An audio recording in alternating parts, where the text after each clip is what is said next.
Olá, boa tarde, sejam todos bem-vindos a mais uma edição do TVI News. Essa é a segunda edição, porque a primeira vocês já puderam acompanhar com Pérola Cordeiro no período da manhã. A TVI sempre mantendo você bem informado ao longo da nossa programação.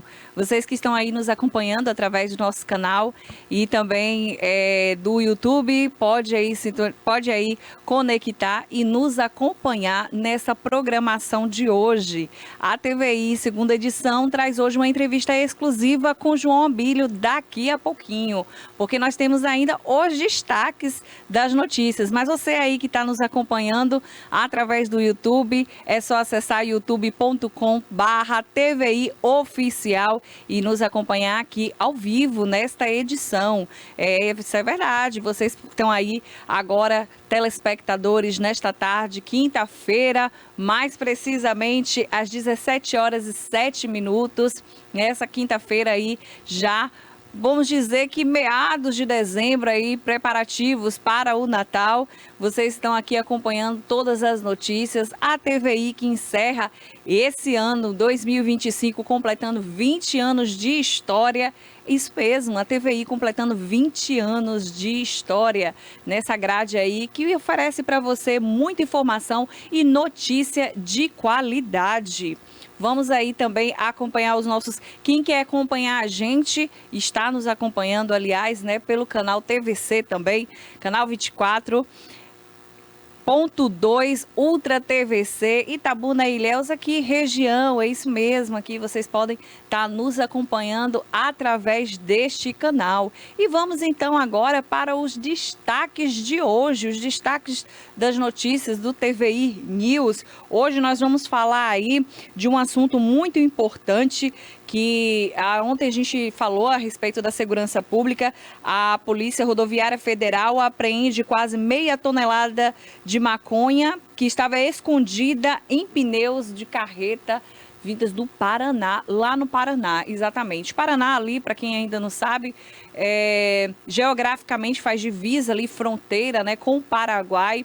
Então, o contrabando ali é muito forte e está sempre ali organizado, mas a Polícia Rodoviária Federal também sempre muito ativa e fez essa grande apreensão, e nós vamos falar sobre isso também daqui a pouquinho, você vai acompanhar. Uma mega operação da polícia também na Bahia contra o crime organizado.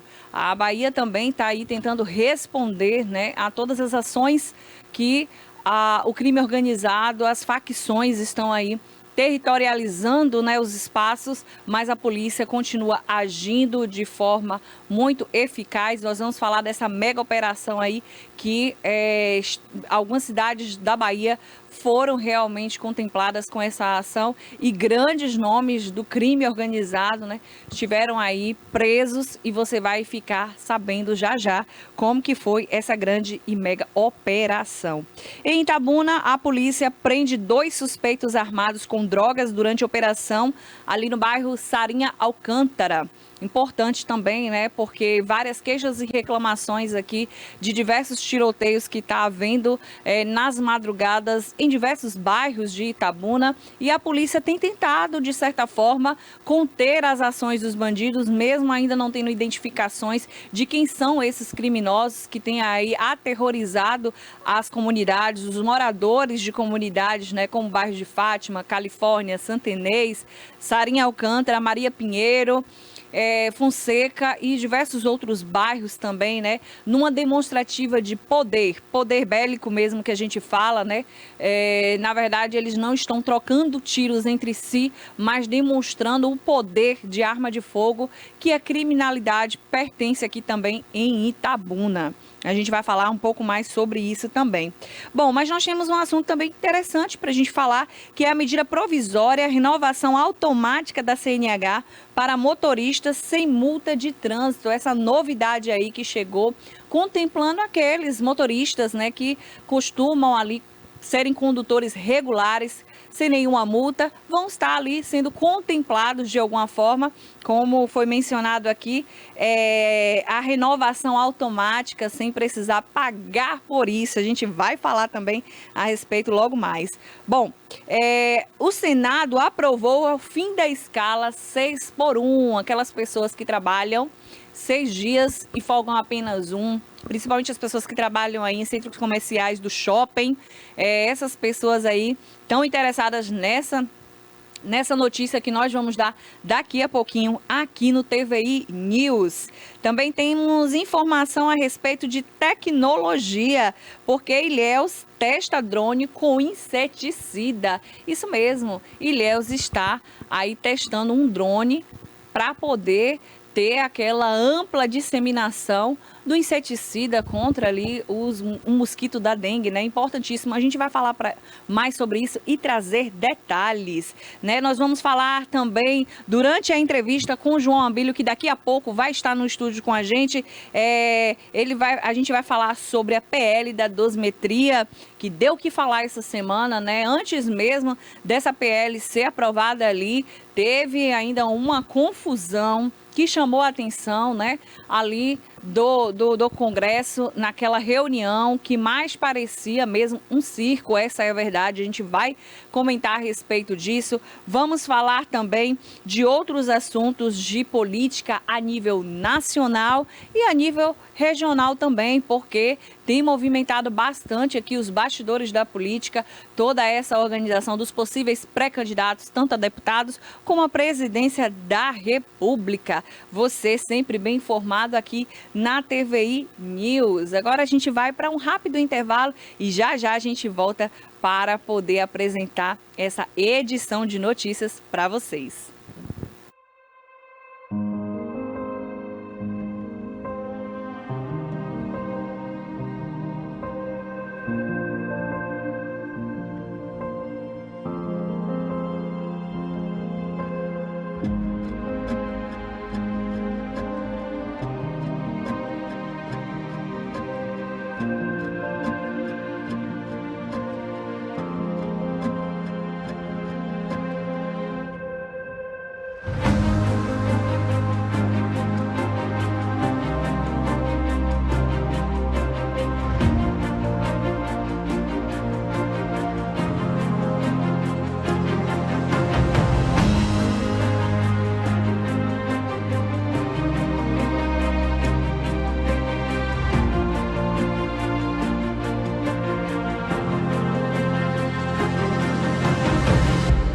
Dia 17 de janeiro de 2005, foi a inauguração da TVI.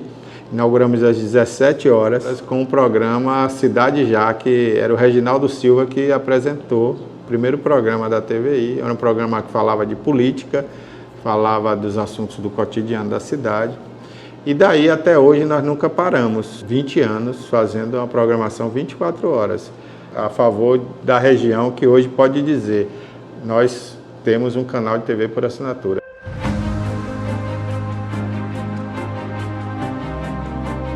Agradeço muito a Deus, eu agradeço também a todas aquelas pessoas que passaram por aqui, vários profissionais. Quando você vê que o que você aprendeu, você conseguiu transmitir para alguém de alguma forma, e essa pessoa assimilou isso e virou um grande profissional, né? Eu me sinto realizado nesse ponto aí, fico muito feliz. E também ao telespectador, porque o assinante de Itabuna, da TV a cabo, né? Nós batemos um recorde aqui na cidade, Ilhéus também, né? A nível de assinantes de TV, né? Muitos assinantes assinaram a TVC, hoje é TVC, né? Era TV cabo. Então, na época, muita gente assinou para assistir a gente, para acompanhar a gente, né?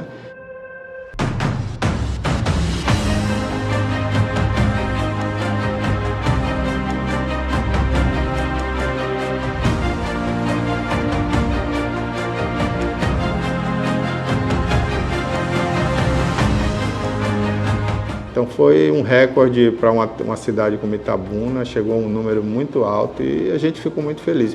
E repercutia tudo, e como repercute até hoje, tudo que a TVI faz, né? O público nos aceitou de uma maneira assim muito carinhosa e hoje a TVI é uma marca da cidade, é uma marca da região.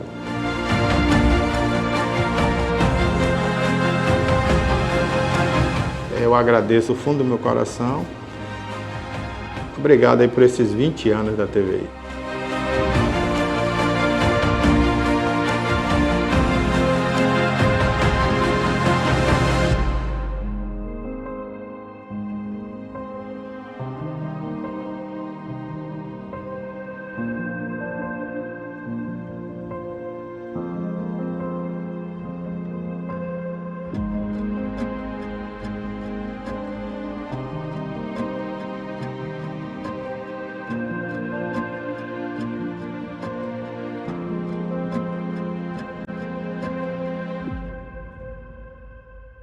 Era uma vez, em terras próximas e terras distantes, eu embarquei em uma dura jornada. Eu cruzei as estradas menos percorridas. Eu voei para muito além das montanhas. Ele curou uma mãe e seu filho. Ele subiu até as nuvens. Ele respirou fogo. Ela lutou contra criaturas cruéis. Ela vestiu sua armadura brilhante. Ela enfrentou os gigantes do Império. Stop bombing health workers. Stop bombing patients. Ela ofereceu o elixir da vida. Ela ensinou palavras encantadas. Eles gritaram sua indignação. Where is the human rights? This is not camp, this is prison. Eles tomaram poções mágicas. Eles aprenderam a andar. Eles se perderam no caminho. Nós os encontramos entre o mar e as estrelas.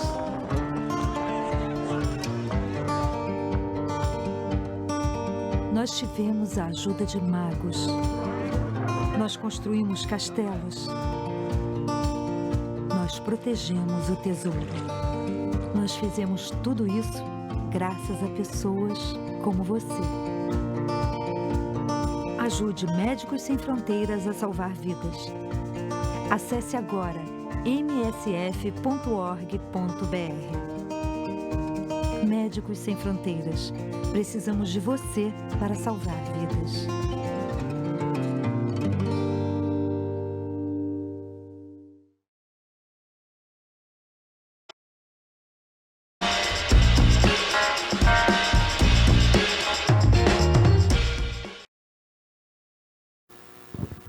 Estamos de volta aqui nessa segunda edição do TVI News. Você sempre muito bem informado aqui na nossa programação, que começa pela manhã com a Pérola Cordeiro e vai se estendendo ao longo do dia também. E termina aqui comigo, Larissa Araújo, na sua programação. Vamos então para os destaques deste dia, que está aí realmente movimentando todos os bastidores das nossas notícias.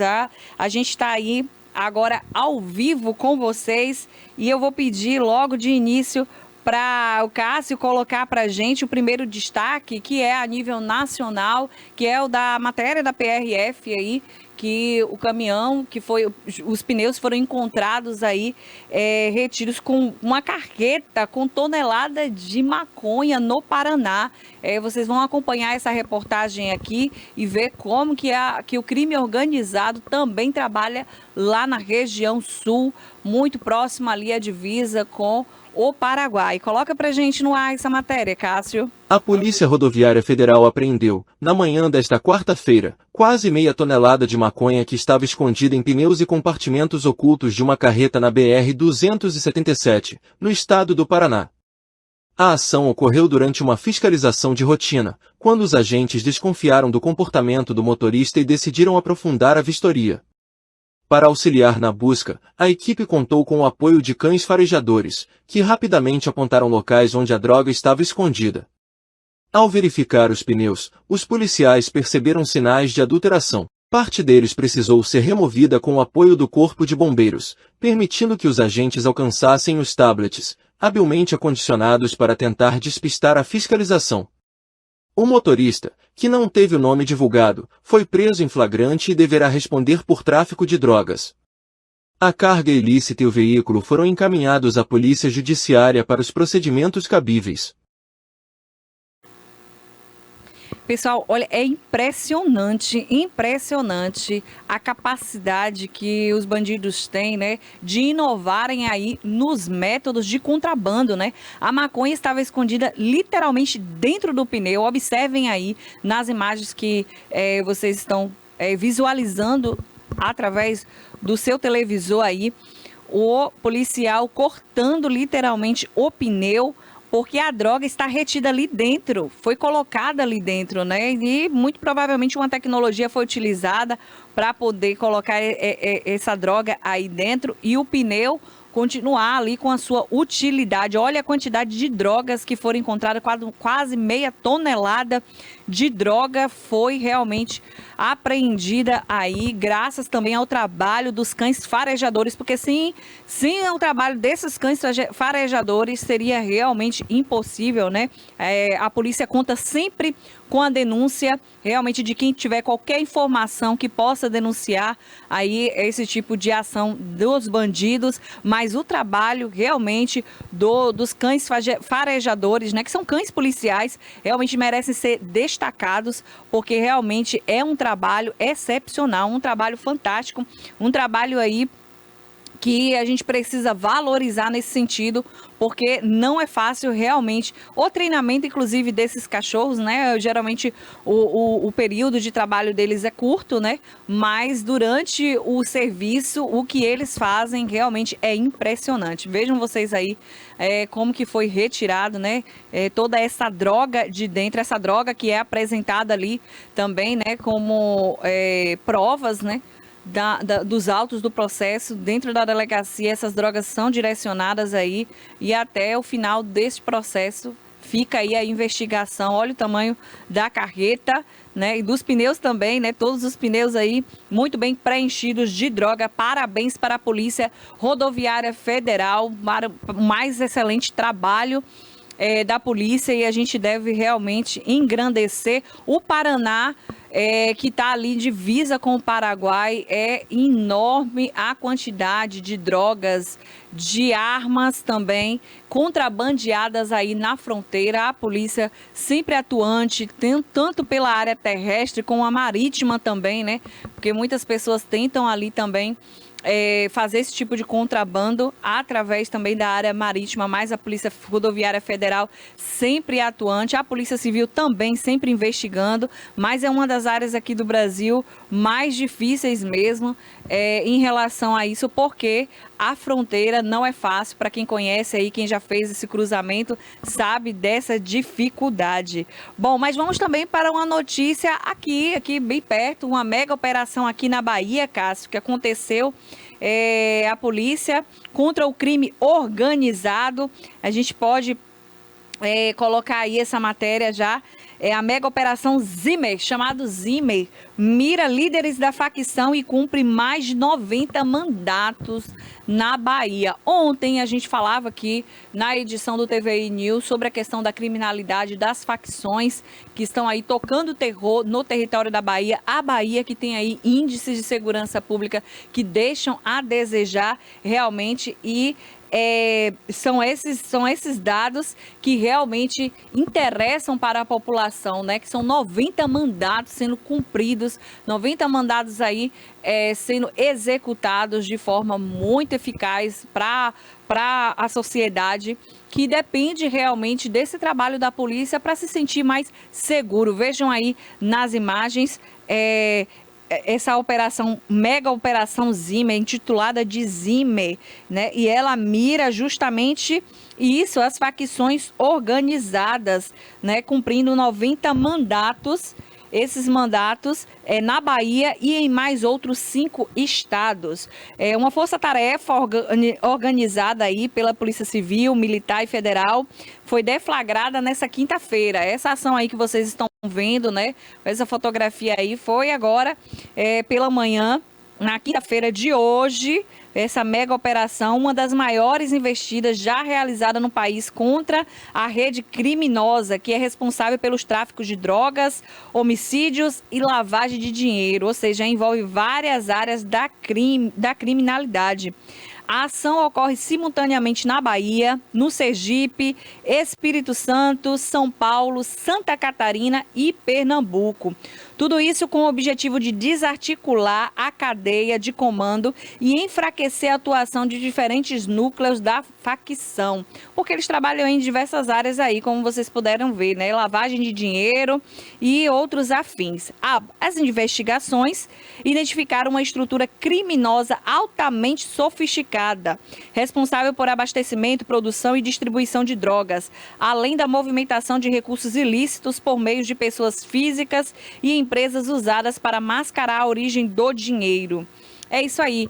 A gente falava agora há pouco da operação que aconteceu no Paraná, e eu falava aqui da questão da tecnologia, né, auxiliar, infelizmente, aí também no crime, em colocar ali as drogas dentro dos pneus, e nessa operação também a polícia apurou isso, né, a questão também dos recursos que são utilizados, recursos tecnológicos, recursos de inteligência artificial, tudo isso para facilitar a lavagem de dinheiro e também a produção de drogas, produção e distribuição de drogas, infelizmente, está aí contribuindo bastante. Essa mega operação, titulada de Zimmer, ela também conta com o suporte de diversas unidades especializadas, como o Departamento de Inteligência Policial, o de Repressão, Narcotráfico, a de Homicídios, a Polícia Metropolitana, a Polícia do Interior e outras polícias também que estão ali agregadas nesse trabalho de segurança pública.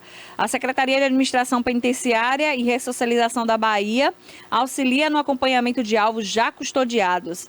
A operação segue em andamento e novos desdobramentos podem ser divulgados ao longo do dia. Mas a boa notícia é justamente essa, que foram 90 mandatos sendo aí cumpridos pela polícia, com o trabalho de inteligência e de outras polícias também que assessoraram esse trabalho, essa equipe, essa operação intitulada Zimmer, e a gente pôde acompanhar aí os detalhes dessa operação. O próximo destaque da gente, do TVI News de hoje, é também aqui relacionado à segurança pública em Itabuna. Nós temos aí uma matéria para você acompanhar, caro telespectador, a respeito de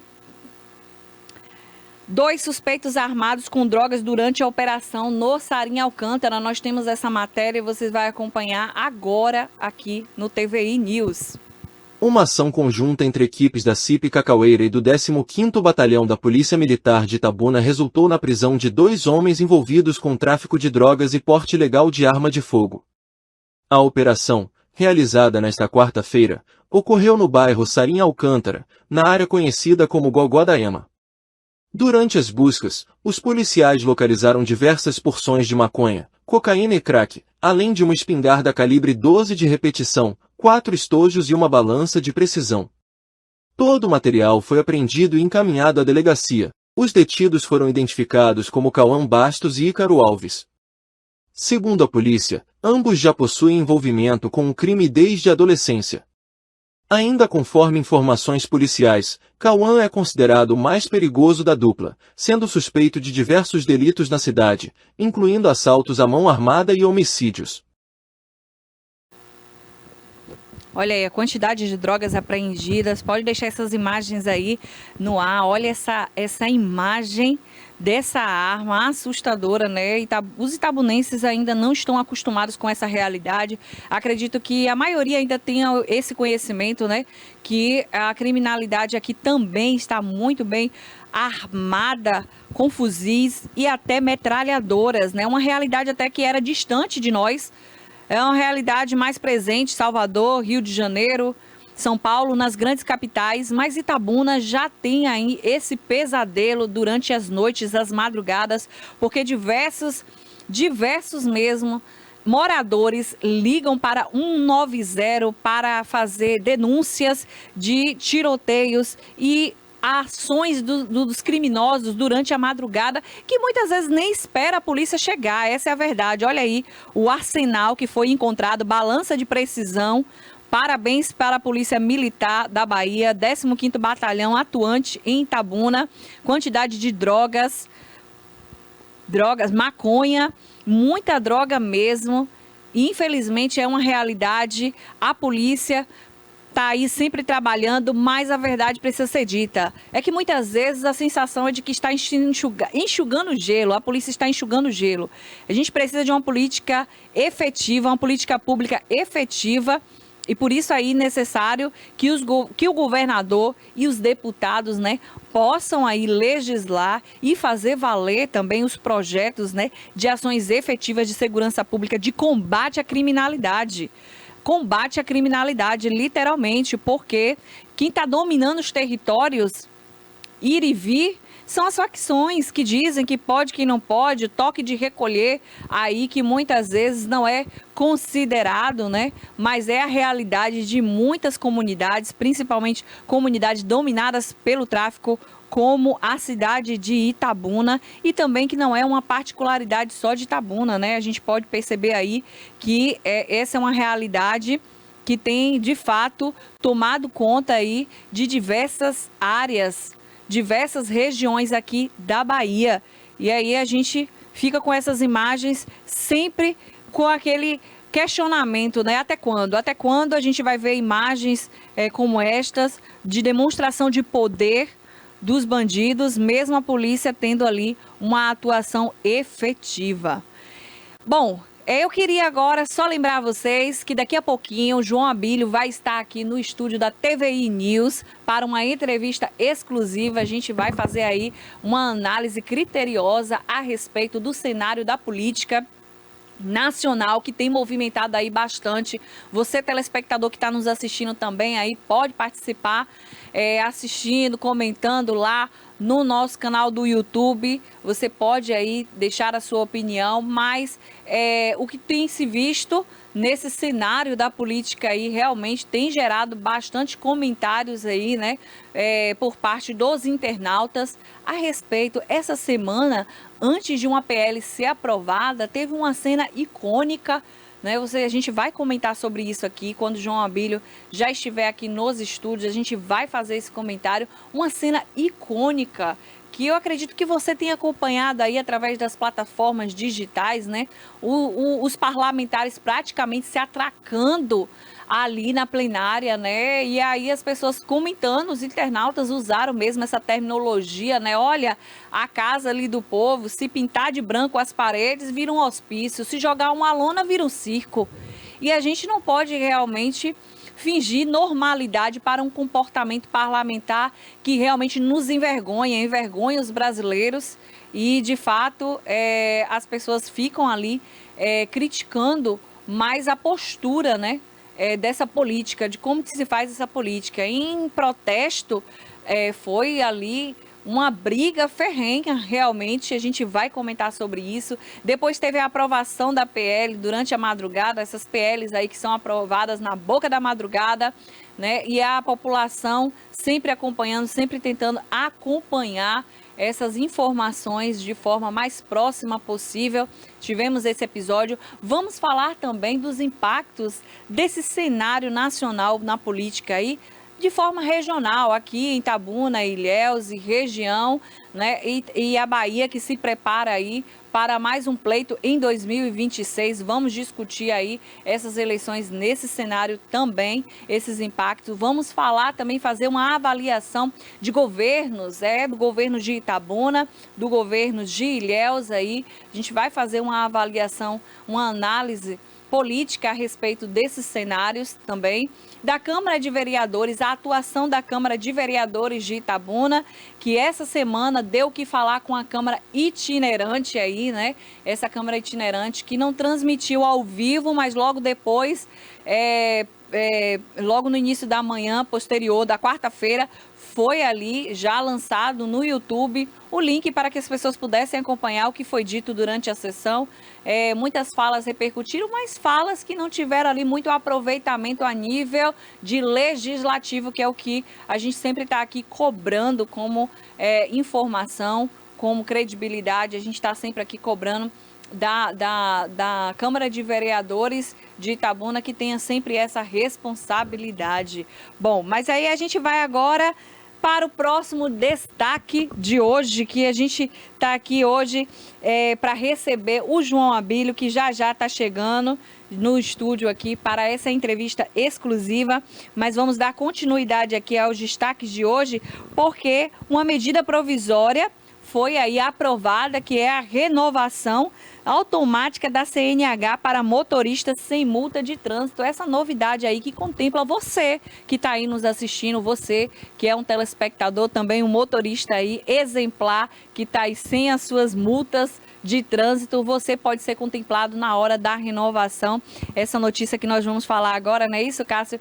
Vamos falar dessa medida provisória da renovação da carteira, que tem chamado bastante atenção de todos aí, tem gerado discussões. Já temos aí, né, uma notícia que chamou bastante atenção, que é ali, de forma muito peculiar, as pessoas vão ter direito aí a tirar, as pessoas de baixa renda, né, tirar a carteira sem precisar passar por algumas etapas da autoescola, mas o assunto agora é esse, que é a medida provisória que permite aí, né, que as pessoas, os motoristas sem multas de trânsito, possam fazer a sua renovação.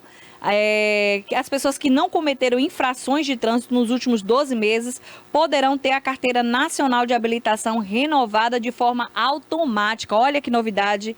Eu vejo como positiva essa ação.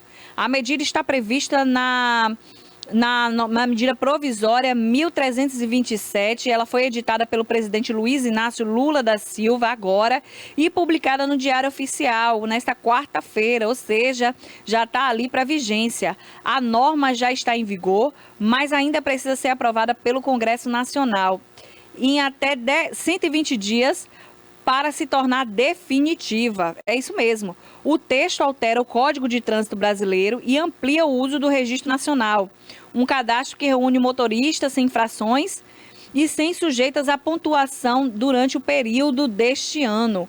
Com a nova regra, os condutores incluídos ficam dispensados de realizar exames de departamento de trânsito, de irem lá no Detran, não precisam. No momento da renovação da CNH ou da autorização para conduzir o ciclomotor, ou seja, ela fica isenta disso.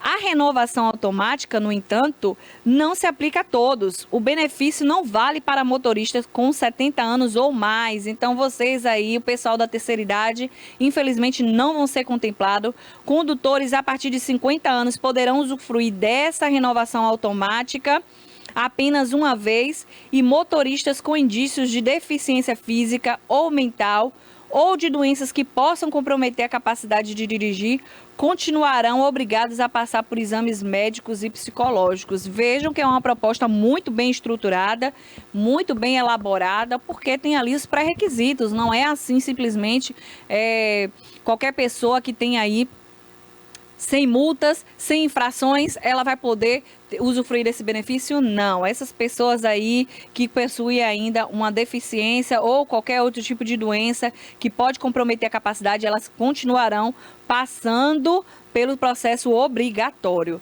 Essa medida provisória também permite que o condutor escolha esta versão física ou digital da CNH, que seguirá válida como documento de identidade em todo o território nacional. Isso é muito bom, isso é muito válido, né?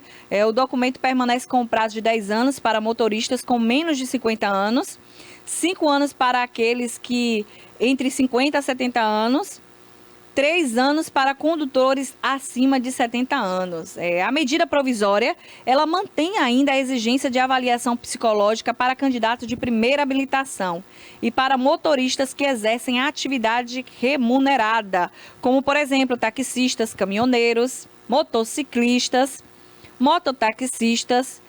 esses motoristas de aplicativos. E esses exames, eles poderão ser realizados por profissionais credenciados à secretaria, né, o Senatran, ali organizado, órgão que reorganiza, né, é o responsável por fixar esses valores.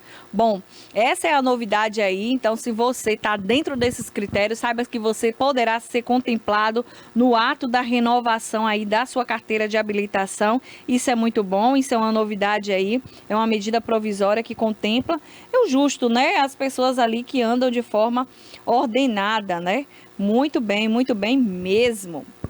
Agora nós vamos falar sobre o Senado.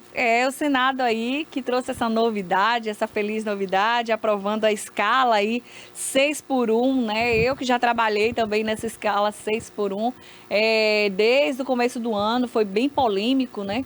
Essa novidade aí, mas de fato agora o Senado aprovou e é uma novidade que também contempla essas pessoas aí, né? Essa escala de 6x1, a gente vai entender melhor como que isso funciona, mas as pessoas que trabalham no shopping, por exemplo, né, já são bem conhecedoras dessa realidade aí, dessa escala 6x1, essa escala aí que muitas vezes acaba limitando, né, as atividades aí, o setor também automobilístico, mas é uma novidade que interessa a todos nós, né?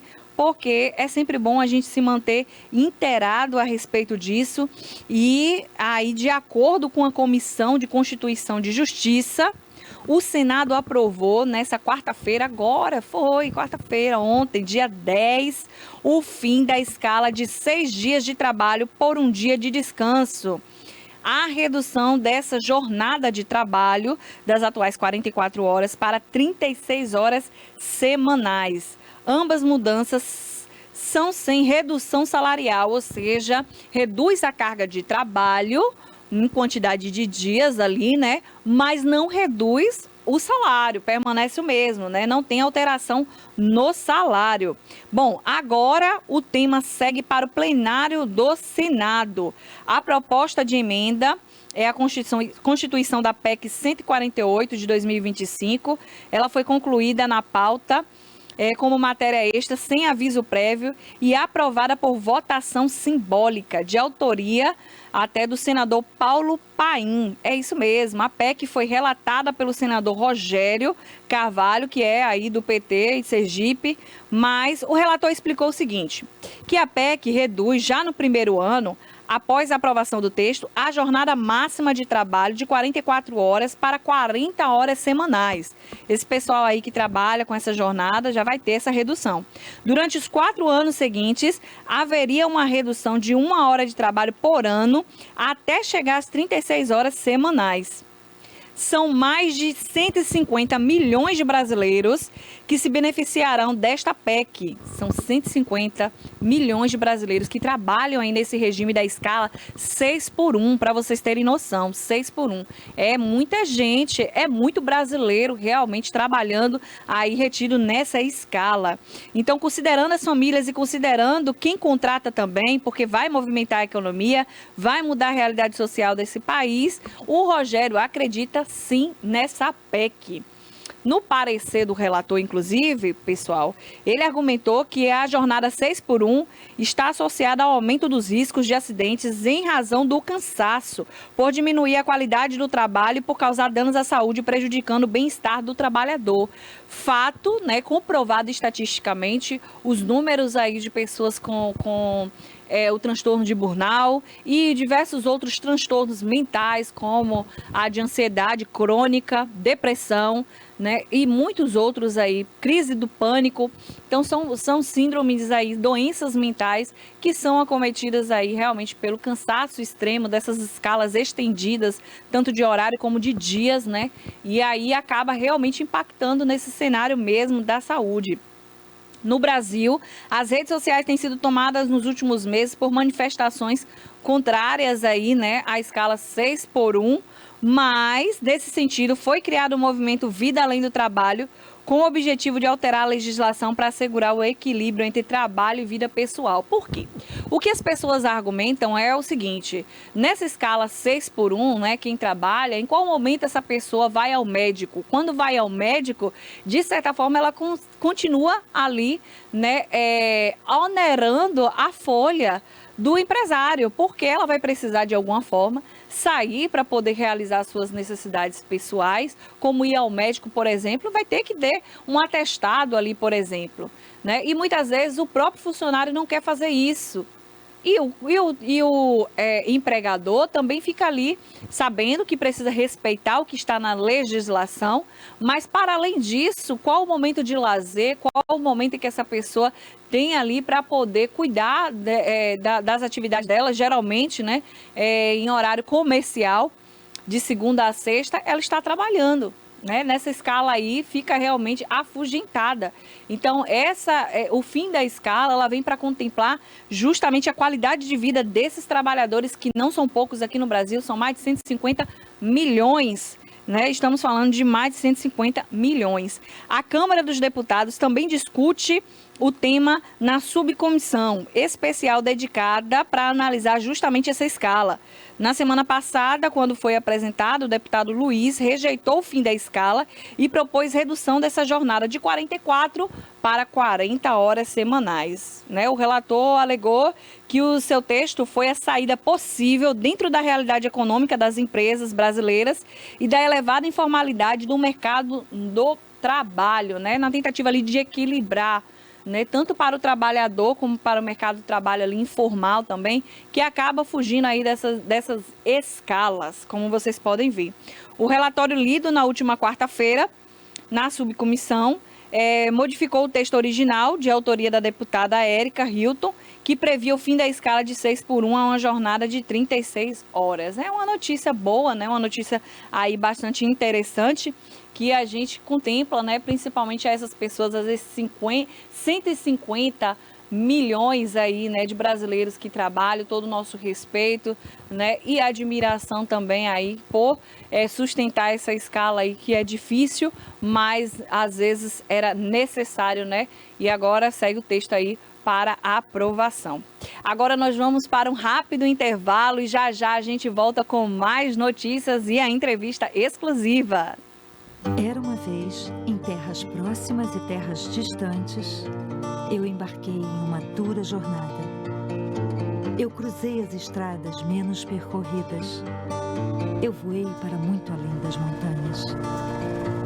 Ele curou uma mãe e seu filho. Ele subiu até as nuvens. Ele respirou fogo. Ela lutou contra criaturas cruéis. Ela vestiu sua armadura brilhante. Ela enfrentou os gigantes do império. Stop bombing health workers. Stop bombing patients. Ela ofereceu o elixir da vida. Ela ensinou palavras encantadas. Eles gritaram sua indignação. Where is the human rights? This is not camp, this is prison. Eles tomaram poções mágicas. Eles aprenderam a andar. Eles se perderam no caminho. Nós os encontramos entre o mar e as estrelas.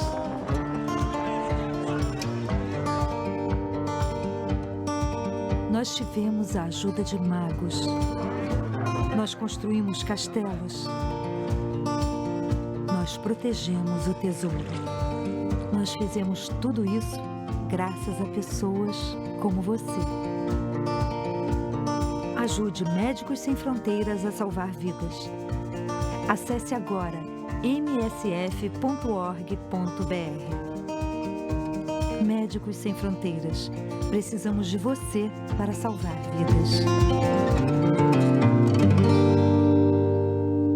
Antigamente, Eu não imaginava que poderia ter o meu canto, mas hoje eu tenho um lugar para chamar de meu. É da gente! A família de Dona Odete é uma das 88 mil beneficiadas com Minha Casa Minha Vida e mora perto da nova fábrica de carros elétricos, onde 20 mil empregos serão gerados. Com a Bahia liderando os investimentos no Brasil, crescimento econômico e cuidado com as pessoas andam juntos. É a Bahia pra frente, do lado da gente. Governo do Estado.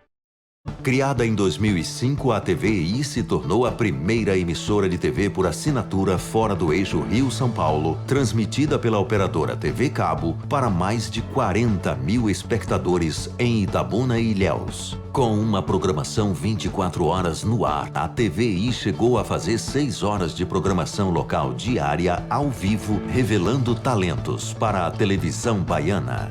Inserida na Lei do Cabo, a TVI passou a integrar o seleto grupo de TVs com programação qualificada junto à Ancine e contribui com a capacitação do mercado audiovisual da Bahia para a captação de recursos para a produção de minisséries, reality shows, documentários e outros produtos de entretenimento para as mais variadas plataformas. Equipada com estúdios de áudio e vídeo e modernas ilhas de edição, a TVI também está preparada para trabalhar no jornalismo factual local, inclusive utilizando sua unidade móvel SDNG. Passando agora por uma reestruturação, a ação programadora detentora do canal TVI se prepara para transformar o sul da Bahia em um polo de teledramaturgia, movimentando o mercado do audiovisual da Bahia. TVI é da Bahia, é da gente.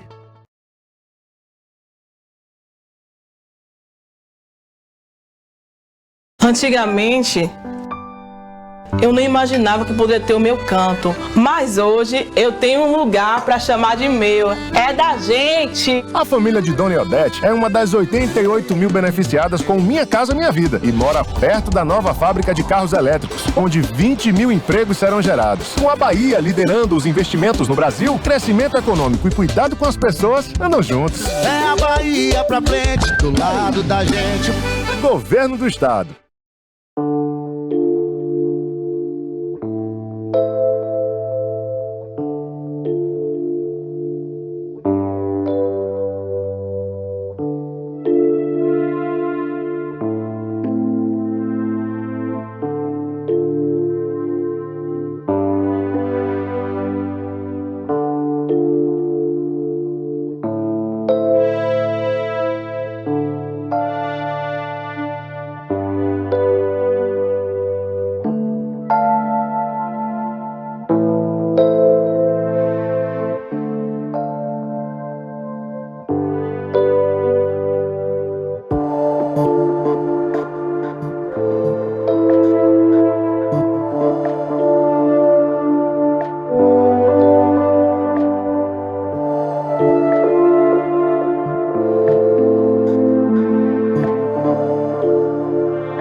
Estamos de volta aqui agora nessa segunda edição do TVI News. O nosso convidado de hoje, entrevistado, já está aqui no nosso estúdio, que é o João Abílio. Seja bem-vindo. Daqui a pouco a gente vai começar a nossa entrevista com o João, não é isso, João, que já está aqui conosco. Mas antes ainda temos uma notícia para dar a vocês aí, uma novidade que chegou em Ilhéus na área da tecnologia. A gente vai falar dessa matéria aí que chamou bastante atenção aí, que é justamente um drone que vai ser utilizado na dispersão daqueles produtinhos, né, que são utilizados ali para combater os mosquitos da dengue e os inseticidas e larvicidas. Aí a prefeitura de Ilhéus investindo nessa área aí, chamando bastante atenção para essa tecnologia. Imaginem vocês aí um drone, essa matéria aí que já vai ser colocada no ar para vocês. Ilhéus está testando esse drone aí com inseticida. Mostra, tem uma equipe aí reunida já para isso mesmo aí, com os aparelhos. O drone é um super drone, viu? É um super drone. Coloca essa imagem aí, Cássio, para o pessoal poder acompanhar esse super drone que está sendo aí testado em Ilhéus para poder ser utilizado como larvicida, inseticida. Olha aí ele, que bonito, esse drone. É isso aí, é a tecnologia da Getex. Ela está sendo utilizada pela primeira vez para o controle de mosquitos na área das análises e confirma realmente a ausência de Aedes aegypti, mas a população ainda se incomoda bastante e esse drone vai ser utilizado, né? A Prefeitura de Ilhéus, por meio da Secretaria de Saúde, realizou na segunda-feira um teste de aplicação nessa área aí de inseticida e larvicida através de um drone e foi utilizado aí no bairro do Malhado. É no bairro do Malhado que tem aí aquele famoso canal, inclusive o canal do Malhado aí de Ilhéus, né? Foi um bairro muito bem escolhido. A iniciativa conduzida pela secretária de Saúde, né, em parceria com a empresa da Getex, ela busca avaliar a eficácia dessa tecnologia no controle dos mosquitos, que tem incomodado bastante a população, né? Antes dessa ação, equipes técnicas realizaram coletas e análises laboratoriais que não identificaram ali a presença dos mosquitos do Aedes aegypti, mas o transmissor da dengue e o chikungunya. Ainda assim, o município decidiu realizar o teste para reduzir a presença de muriçocas e melhorar a qualidade de vida dos moradores, né? Nesse combate aos mosquitos em locais de difícil acesso, o coordenador de campo de combate de endemias, que é o Roberto Almeida, né? Ele disse o seguinte: esse teste tem grande importância porque o inseticida elimina o mosquito na fase adulta e o larvicida age diretamente nas larvas. Embora não tenhamos encontrado Aedes aegypti nas coletas, há muita reclamação de muriçocas, né? Então, o drone acaba atuando ali também, chegando aos locais onde as equipes não conseguem chegar, reforçando aí o combate de endemias, né? Aqueles locais aí onde tem aí os terrenos abandonados, né? Terrenos baldios, onde os agentes não conseguem adentrar, o drone vem aí com a força total, mostrando que a tecnologia também pode estar aí ao auxílio da Secretaria de Saúde. Bom, e falando em Secretaria de Saúde, a Sonilda Melo, que é a secretária, ela acompanhou de perto essa aplicação e afirmou que o objetivo é oferecer uma resposta rápida às demandas da população. Os exames comprovaram que não existe ali o foco do Aedes aegypti, né? Mas este teste é uma medida de prevenção e de controle, porque o prefeito Valderico Júnior e a Getec trazem para Ilhéus essa tecnologia de ponta. Valderico aí que está sempre bem antenado nas últimas tecnologias para aplicar em diversas áreas das suas secretarias, e agora chegou a vez da Secretaria de Saúde, através aí da equipe de endemias, com esse super drone que está sendo testado aí na cidade de Ilhéus. Vai contemplar aí, é um super drone mesmo, né? Porque a gente está acostumado aí com aqueles drones, mas os drones são menores, né, em questão de proporção, mas esse aí, ele precisa, né, acoplar aí os larvicidas, os inseticidas, e ele já foi testado e aprovado na cidade de Ilhéus. A gente realmente parabeniza essa iniciativa aí do prefeito, que está agregando tecnologia a todas as demandas da secretaria. E aí a gente falando de Valderico, falando de prefeitura, a gente fala também de política. E hoje no TVI News, segunda edição, no nosso tema política, a gente trouxe aqui um convidado muito especial, que é o João Abílio. Ele vai se apresentar para nós agora. Boa noite, que já é boa noite, né? Começamos com boa tarde no nosso programa, mas agora já é boa noite. Boa noite, seja muito bem-vindo, João. Como vai você? Passou das 6, né, Lari? Já era, agora já é noite. Já é noite. Primeiramente, boa noite a todos os telespectadores do programa. Para mim é uma honra muito grande poder te reencontrar depois de muito tempo. Sim. Aqui no seu programa, comandando tudo certinho, tudo bonitinho, vindo ali as demandas de Valderico e Ilhéus, né? Fazendo uma bela gestão. Fico muito feliz e espero poder agregar no seu programa com algumas pontualidades que a gente vai debater sobre política. A gente vai fazer aqui algumas análises específicas aí do cenário da política nacional e também da política regional. Eu que conheço aqui o João Abílio, né?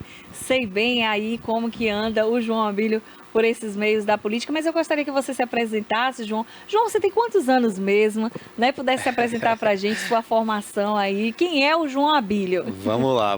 Bom, para quem não me conhece, muito prazer. Me chamo João Abílio, neto de Maria Alice, de Abílio português, com muito orgulho. Tenho, até semana passada, viu, Lara, eu tinha 28.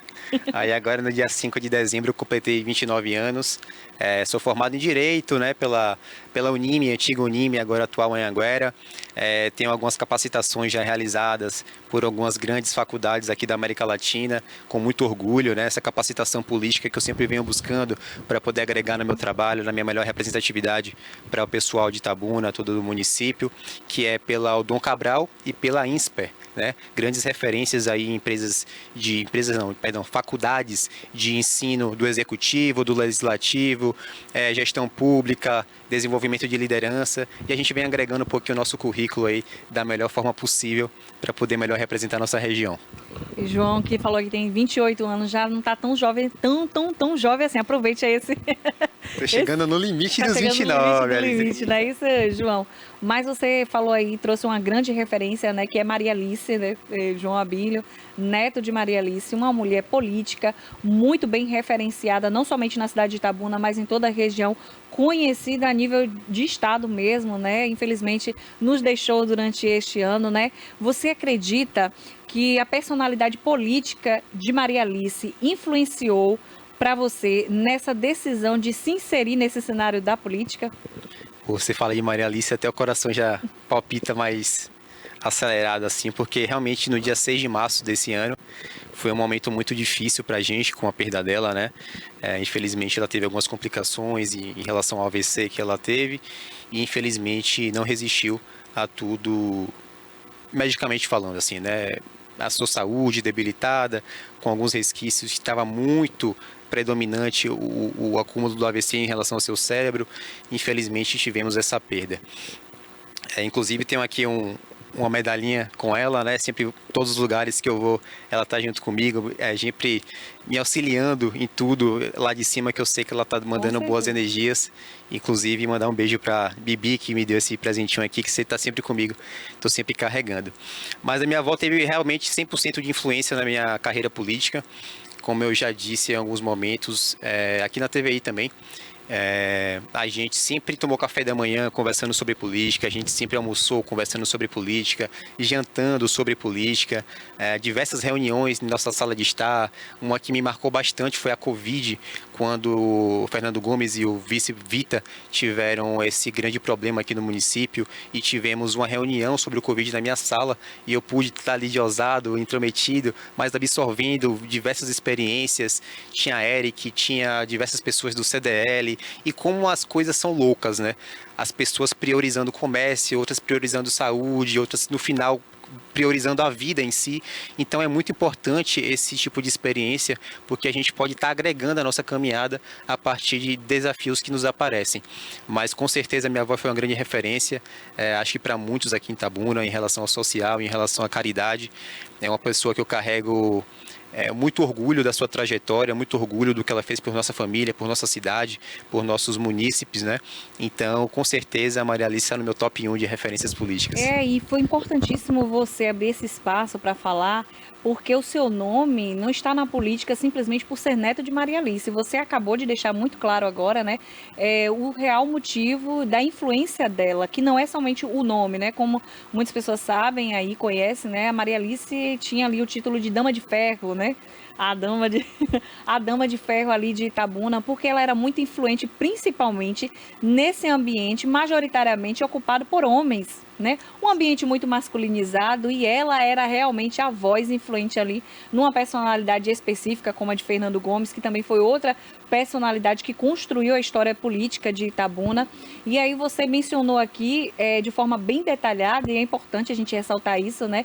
As atuações de Maria Alice dentro desse contexto, principalmente num contexto inovador, né, de pandemia, né, histórico, a nível mundial, e aí Maria Alice ali tendo todo o seu poder de articulação, que era um dos destaques, né, que muitas pessoas comentavam, que a Maria Alice era muito bem articulada, né, ela tinha ali as suas articulações que ninguém atendia ninguém, mas Maria Alice fazia um telefonema e era atendida, era ouvida, né, ela ali era a conselheira, ela também tinha essa personalidade, tudo aquilo ali você foi acompanhando ao longo do tempo e ela entendendo não somente de política partidária, mas como você mesmo falou aí, você citou essa parte humanitária. Eu ouvi falar, principalmente depois da morte de Maria Alice, né, que muitas pessoas não sabiam, mas nos bastidores Maria Alice tinha um trabalho ali também voltado muito para essa área humanista, né, que ela gostava muito de estar presente, de ter ali uma influência, de ter um olhar mais voltado para essas questões também, e você pôde observar isso na prática, as influências, né, as referências de Maria Alice, que não foi simplesmente o nome, não é um apadrinhamento simplesmente, né, Maria Alice, mas você conseguiu agora, né, no início dessa entrevista, detalhar realmente o que a sua avó realmente lhe motivou, lhe incentivou a estar incluso nesse cenário. Com certeza, Lari. Você pontuou alguns pontos bem bacanas para a gente poder abordar agora. E o primeiro deles é que realmente ela sempre foi essa referência política na minha vida. E em seguida, ela sempre falou para mim não seguir esse caminho. Porque realmente é um caminho muito complicado, é um caminho muito sujo, é um caminho de muitas... você mexe muito com o nível das pessoas em relação à obsessão pelo poder e pelo dinheiro. Então, quando você envolve essas duas coisas, poder e dinheiro, ao mesmo tempo, num setor, com certeza as traições, com certeza a priorização de núcleo vai ser primordial para as pessoas e não para o coletivo. Então ela sempre me alertou e eu sempre pude observar dentro de tudo que ela fez, tudo que ela trabalhava, tudo como ela gesticulava, articulava, a gente pôde notar e extrair as melhores coisas possíveis. Mas sempre ela me dando essa referência de que, ó, cuidado, eu sei que você tem potencial, eu sei que você tem garra, tem vontade de fazer diferente, mas a política funciona dessa forma. Infelizmente, precisa de estar indo para os tais caminhos, conversar para os dois lados. Então, realmente, eu tive uma grande escola dentro de casa. E a partir disso, a gente veio com essa possibilidade de chegar à nossa candidatura, né? No ano passado, tivemos a felicidade de conseguir colocar o nosso nome à disposição de Itabuna. Tivemos aí quase 400 votos dentro do município para uma candidatura de 28 anos, primeira candidatura, uma das poucas jovens dentro da cidade. Tivemos uma repercussão muito positiva sobre o nosso trabalho e também do nosso nome. E aquela eleição específica, acho que eu vou chorar, ela foi destinada à minha avó. Eu sabia, ela, né? Eu não sei se é minha conexão com Deus, com Nossa Senhora de Fátima, mas eu acho que eu fui lapidado aos poucos para saber que depois daquela eleição eu ia perder ela. Eu não sei explicar, é um sentimento. E eu estava preparado para isso. Então, você pode dar uma analisada no meu Instagram depois, João Abílio, dar uma conferida. Tudo que eu pude fazer, eu colocava minha avó. Não como um símbolo de extrair poder dela, de extrair nome, mas para ficar marcado na história esse momento da nossa dupla, que a gente sempre teve uma conexão muito boa em relação à política, e ela ficou muito orgulhosa de todo o potencial que a gente entregou naquela eleição, e foi muito bacana. Eu lembro que nos bastidores da política eu comentava assim, né, que tem um tio também que é envolvido na política, mas as pessoas destacavam que a conexão política de Maria Alice de fato era com você, realmente, né? E mesmo você sendo neto de Maria Alice, eu queria até fazer esse link, mesmo sendo neto de Maria Alice, uma mulher com um capital político muito influente, né, capaz ali de facilitar muitos caminhos para você, mesmo assim você se dedicou a estudar, né, e ter ali uma graduação, de ter um estudo, né, um recurso a mais para poder ser utilizado como ferramenta nesse cenário político. E aí eu queria perguntar a você, João, a respeito disso, não desmerecendo desmerecendo quem não tenha, mas também nem supervalorizando a questão do papel em si, o diploma, né? Mas você considera que ter uma formação técnica, profissional, ajuda ou de alguma forma influencia? Ou para você aquilo ali não faz diferença hoje no modo de se fazer política, principalmente aqui na nossa região ainda? Com certeza, sem dúvida, é um diferencial absoluto. Digo para toda a juventude, digo para todo mundo, invista em educação, invista em conhecimento, em experiências, porque isso é que vai lapidar a sua vida, né? Eu acho que tudo que eu trilhei foi para chegar a esse momento. Desde meus 15 anos, eu sabia do que eu queria, eu sabia do que eu gostava. Sempre pratiquei a caridade em relação a não exaltar o meu nome por conta disso. Mas por ter exemplos dentro da minha casa, meu avô sempre foi muito querido em relação a isso. Uma prática humana mesmo. Uma prática humana, né? Tive minha primeira ação social com meus 14 anos. Tive meu primeiro contato com creches, primeiro contato com meios de adoção aqui no município, nos meus 13 com minha mãe. E logo depois que ela faleceu, eu continuei dando continuidade nesse trabalho. Então, se você não tiver uma mente boa, até um toque para todo mundo que está começando na política, se você não tiver uma mente boa, saber das suas diretrizes, saber do seu aspecto de formação, de caráter, de humanidade, você pode se desvincular da política por conta disso, porque as pessoas vão começar a moldar a sua trajetória. O que eu escutei, ele está na igreja por conta de política, ele quer voto, ele faz caridade porque ele quer voto.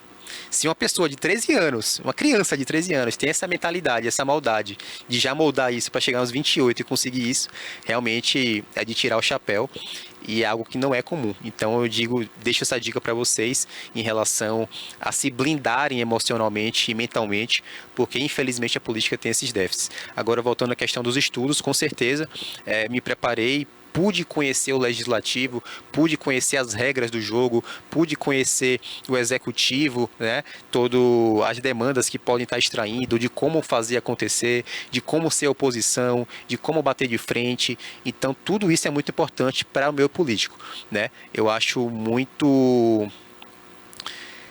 Eu não sei explicar realmente a palavra e o sentimento, mas eu acho que todos os políticos deveriam ter tipo uma OAB, como agora a medicina vai ter que ter. Sabe? Então eu acho que realmente a capacitação educacional da pessoa, a capacitação de inteligência, de desenvolvimento de articulações, você precisa dessa capacitação. Você não pode descartar a educação de forma alguma. Você não está indo para a política para brincar, ou para ganhar dinheiro, ou para se manter, ou para aposentar em 4 anos. Você está indo para representar ou o município, ou o estado, ou a nação. Você está indo para a representatividade. Então, quando você aglomera mais pessoas, mais jovens, mais pais de família, você precisa estar capacitado para poder melhor representar eles, sabe? A sua escolha acadêmica desse curso, assim, o que foi que mais te influenciou nessa escolha? Eleitoral. Foi isso? Com certeza. Eu sabia que eu queria seguir a carreira política. Nunca pensei em ser candidato. Sim. As portas foram se abrindo, a gente moldou ali junto com os nossos amigos, né? Nossos apoiadores, eleitores, ali, seguidores do Instagram também. Sempre muito obrigado a vocês que me acompanham. Esse apoio é muito gostoso de sentir, de ver que as pessoas realmente estão se sentindo representadas pelo nosso trabalho. E a partir disso a gente começou a moldar e visualizar, né? Uma luz no final do túnel e que realmente poderia ser muito positivo essa representatividade jovem. Mas fiz direito por conta do eleitoral, fiz direito por conta da carreira política, para me capacitar realmente no que eu queria seguir. O que o João Abílio mencionou aqui é importantíssimo a gente falar sobre isso, porque realmente, né, ele deixou claro aqui que todas as ações dele relacionadas, né, a voluntariado, ele vem disso aí pela família. Não é simplesmente por uma questão política, simplesmente fazer política com isso, porque é muito comum que João Abílio disse, é uma realidade hoje, né, da política, né? As pessoas se utilizam de uma ferramenta chamada caridade para poder fazer daquilo ali um reduto eleitoral, né? Troca de favores, e essas trocas de favores ali acontecem durante campanhas, né? E é através, literalmente, do voto. E o que João Abílio estava explicando aqui é que com ele não fazia política dessa forma, ele não utiliza a política para isso, né? Não utiliza a caridade, aliás, para isso, com essa finalidade, o que é muito comum ainda em diversos perfis. Se a gente deve falar, ele falou assim, logo em uma fala só, ele falou de duas temáticas interessantes. Existem o perfil assistencialista, que ainda é muito votado, e geralmente são essas pessoas aí que sentam ali nas cadeiras da Câmara de Vereadores, né? Essas pessoas ali que se utilizam. As atividades assistencialistas, elas são muito semelhantes às atividades de caridade, de igreja, ou até mesmo ali de ativismo, né? A pessoa não é vinculada à igreja, mas ela é vinculada a algum tipo ali de atividade, né? Que ela representa.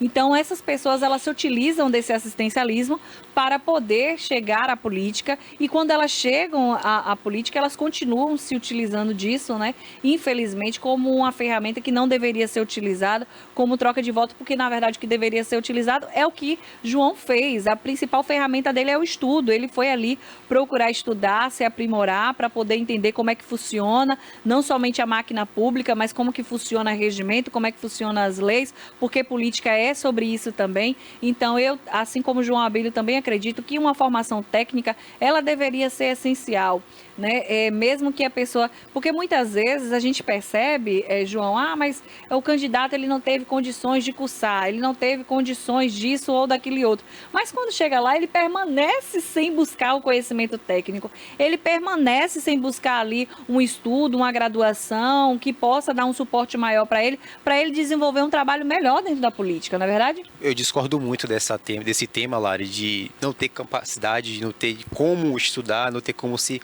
qualificar. Eu acho que o mundo que a gente tem hoje tem muita informação gratuita, muitas pessoas que têm capacidades extraordinárias em ensino, que disponibilizam o seu trabalho de graça, totalmente Sim. de graça. Tem o Sebrae fazendo aí diversas palestras, seminários com profissionais nacionais, reconhecimento mundial, América Latina. Quantas vezes eu fui para Ilhéus sozinho, bate e volta no carro, para poder ver um cara que eu admiro falar. E quando eu chego lá só tem 10 pessoas no auditório. Então, assim, tá com a disponibilização de ensino pra gente. A nossa capacitação tá aqui na nossa frente, mas o querer é muito difícil. E quando isso reflete muito na nossa política. Quantas vezes a gente vai numa cidade do interior, até mesmo em Itabuna, não sei quem da saúde, não sei quem da oficina, não sei quem do comércio. Isso, o cara vai chegar lá, ele foi eleito, parabéns. Mas vai chegar um momento que vai ficar limitado. A educação é essencial na nossa caracterização humanitária, de carreira. A gente precisa se aprofundar naquilo. Não estou desmerecendo quem faz isso. Sim. Mas, com certeza, esse método é totalmente errado e eu não sigo, sabe? O que eu faço é por fazer, por benfeitorias, mas eu quero aqui desafiar alguém que eu cheguei para falar, volta em mim que eu vou te apoiar ali em tal lugar, volta em mim que eu vou te dar tal cesta básica. Eu nunca faço isso e nunca farei. Eu também faço parte desse grupo aí, faço essas críticas a respeito disso, né? Eu sei que existem ali uma questão de identificação. A população vota em quem ela se identifica. E por isso que quando a gente fala sobre educação política, a gente está falando justamente dessa linguagem de comunicação com você que está aí nos assistindo, telespectador, que é eleitor também, né? Qual é o perfil que você se identifica, né? Porque como você mesmo falou, a gente vota em, não sei quem... A Câmara de Vereadores, vou dar um exemplo prático, a Câmara de Vereadores, ela tem 4 vereadores eleitos com essa bandeira da saúde. Fulano da saúde, não sei quem da saúde, várias pessoas que é da saúde. E aí eu digo para você com propriedade, nenhuma das 4 pessoas, durante o longo desse ano, estamos em dezembro, apresentou sequer um projeto de lei na área legislativa. Você aí que é formado em Direito entende muito bem disso. Não conseguiram apresentar nenhum projeto, João, que estivesse relacionado à área da saúde.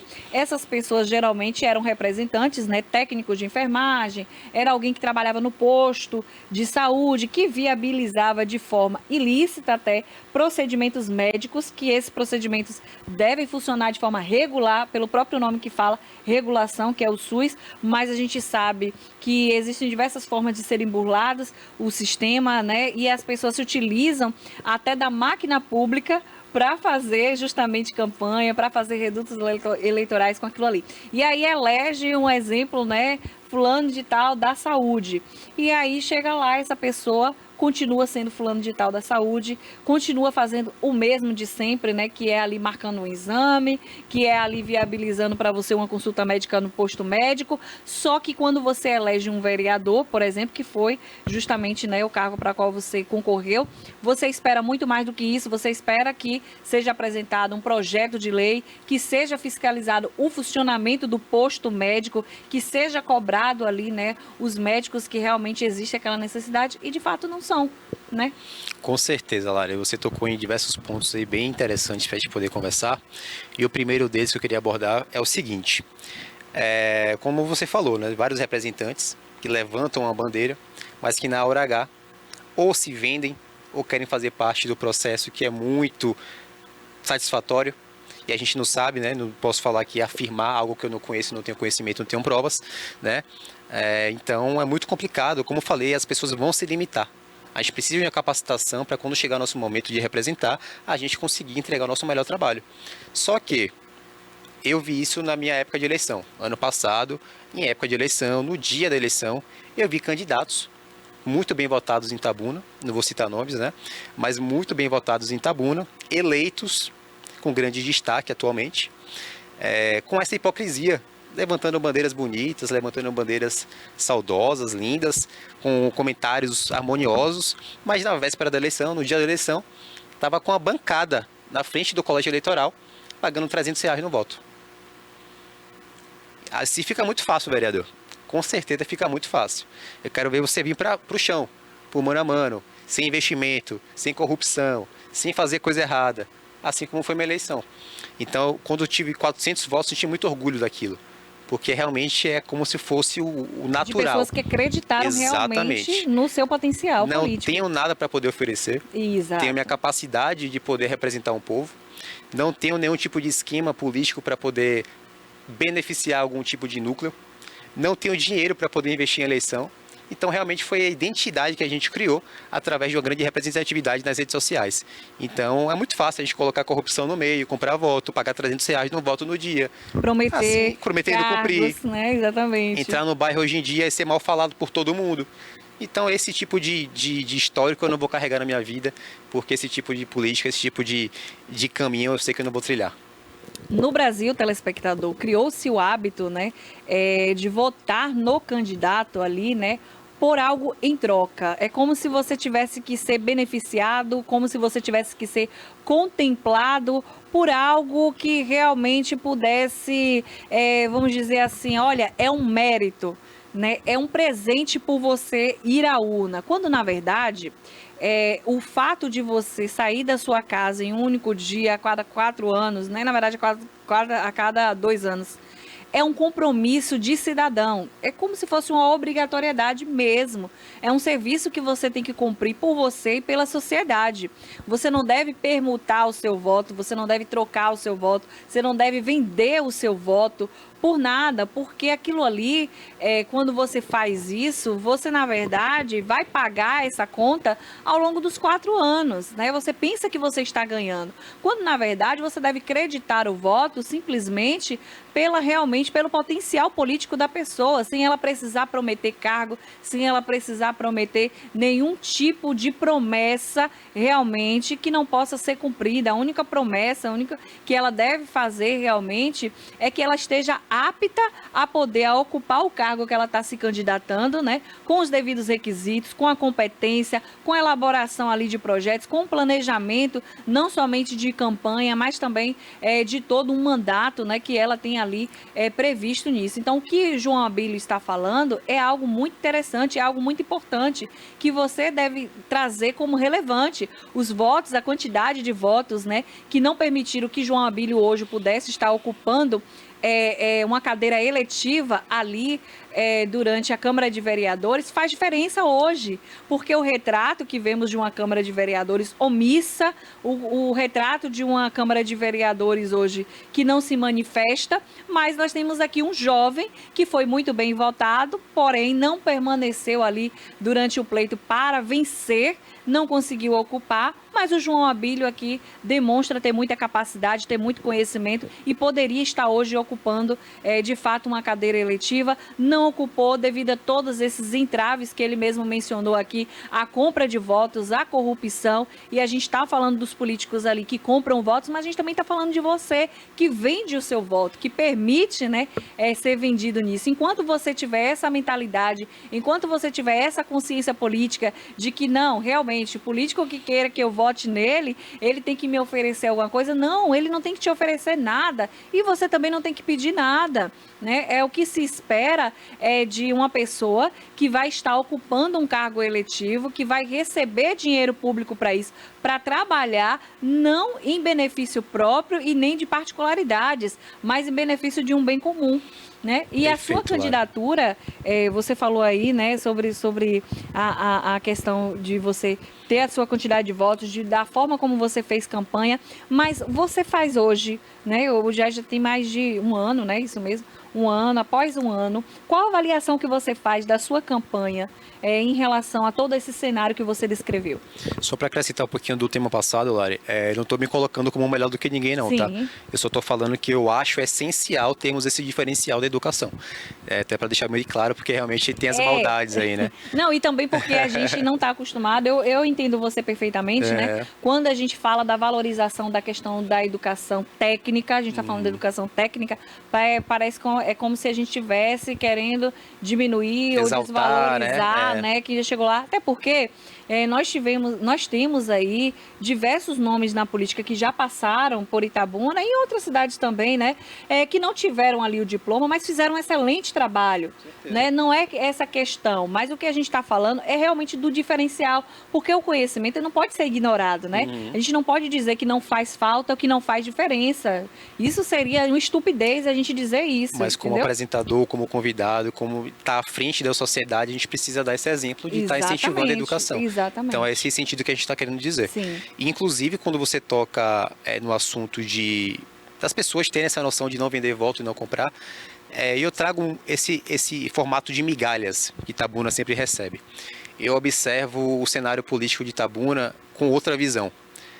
A gente sai em Itabuna hoje e vê uma praça linda, com várias ilustrações, com várias aportes, né, bonitos assim, esteticamente falando, e a gente só observa o sentido. Por que só agora? O prefeito tem 4 anos de mandato.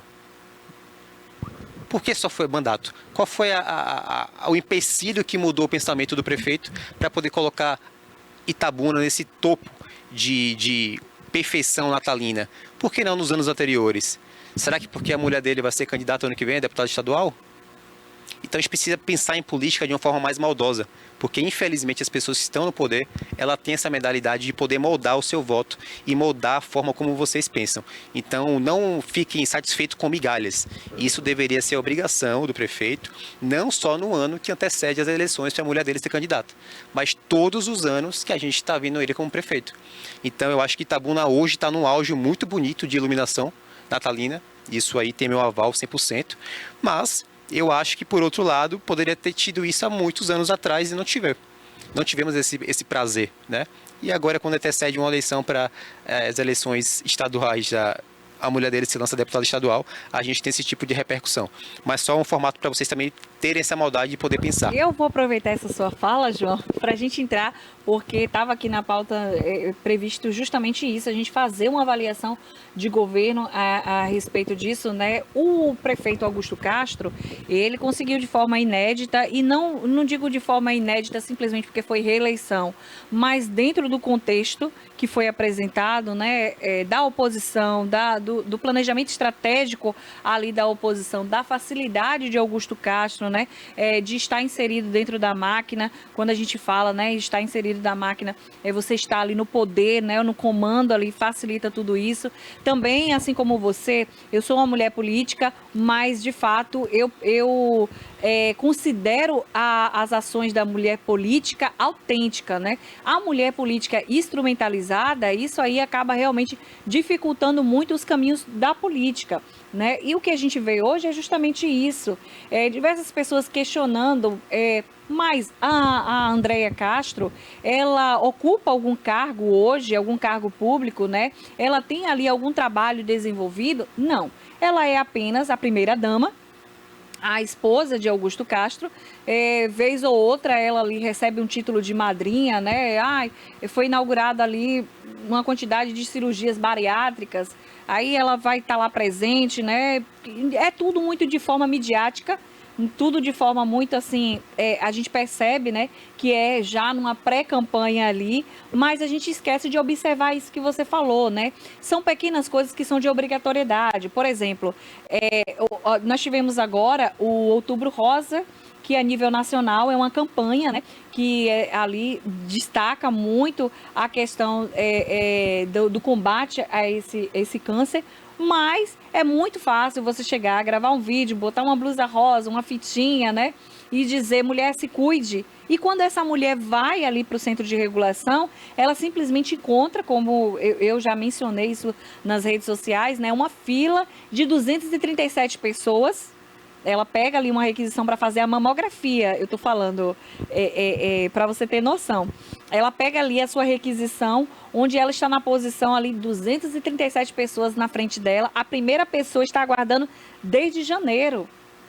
Imagine se essa pessoa não tem condição de fazer o exame pela via particular e ela tem ali aquela doença, aquele diagnóstico. Ou seja, aí o que aconteceu? Durante o mês de outubro, João, na cidade de Itabuna, não teve nenhuma ação a mais que pudesse chamar a atenção. Quando foi no mês de novembro, do dia 17 a 3 de dezembro, foi colocada ali uma carreta, né?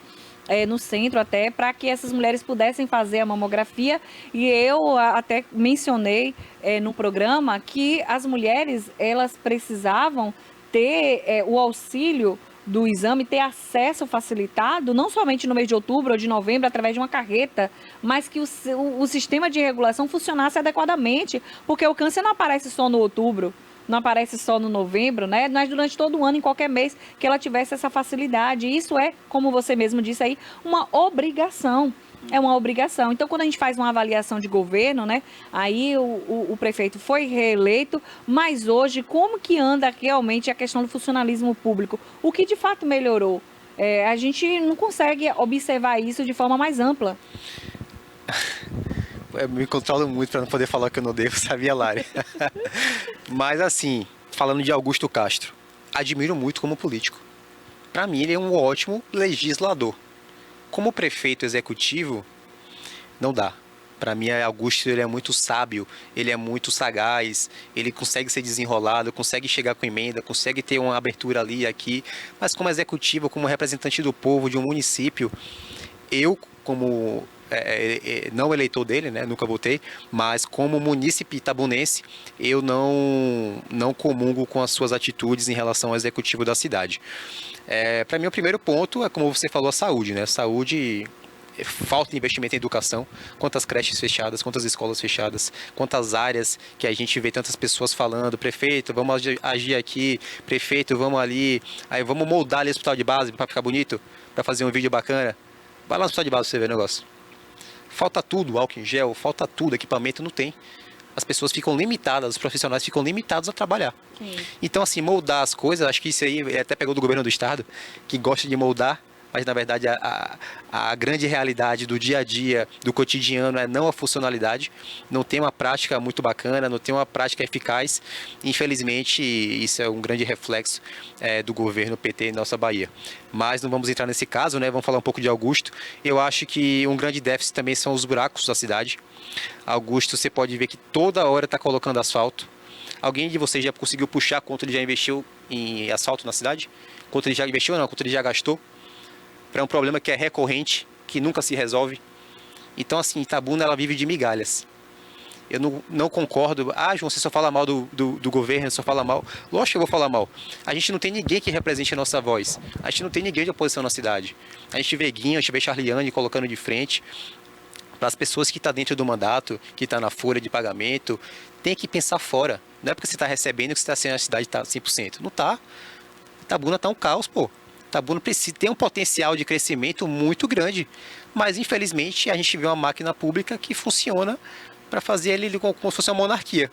Vamos colocar mulher, vamos colocar eu, vamos ser reeleito, vamos mudar a cidade para que a gente consiga desenvolver o nosso pessoal e não o nosso coletivo. Principalmente, João, porque assim, ele está ali, né, do lado do governo, né? Aí, teoricamente, dizem que quem está aí, né, a gente vai falar assim, desse cenário também aí, quem está do lado do governo pode ter facilidades, né? Beneficiado de alguma forma, e a gente consegue tentar, a gente tenta ali até observar isso aí de certa forma, mas a gente tem outros exemplos aqui que tem se destacado muito. Por exemplo, Valderico, em Ilhéus, mesmo não estando ali na base do governo, estando na oposição, esse ano despontou muito bem, né? O primeiro ano de gestão dele, e ele tem feito aí, de fato, uma gestão diferenciada.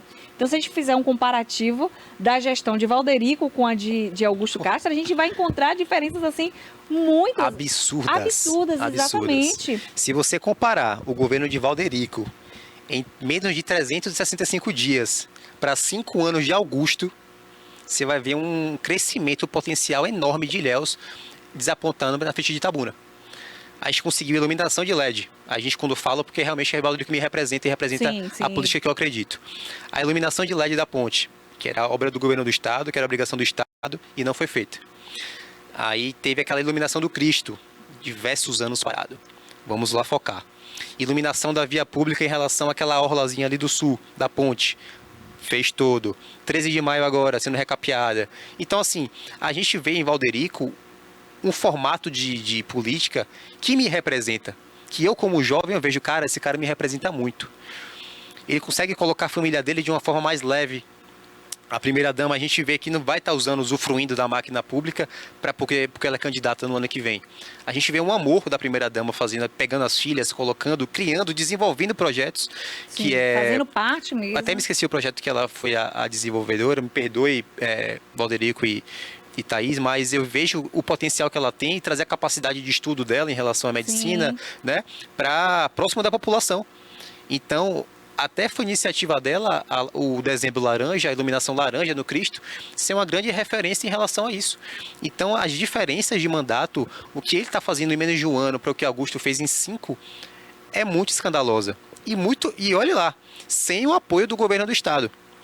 Porque, infelizmente, a gente sabe que tem jogo político. Sim. A gente sabe que tem marionetes. Ah, você apoia o governo? Então venha.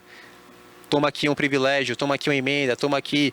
E hoje, se você pode observar as notícias, o governo do governador Jerônimo Rodrigues bateu 26 bilhões de reais em empréstimo. Para vocês terem uma noção, o Rui Costa bateu 9 ou foi 7 bilhões. Então, olha a diferença de proporção de empréstimos e a capacidade que a gente não vê efetividade nesse dinheiro já sendo aplicado.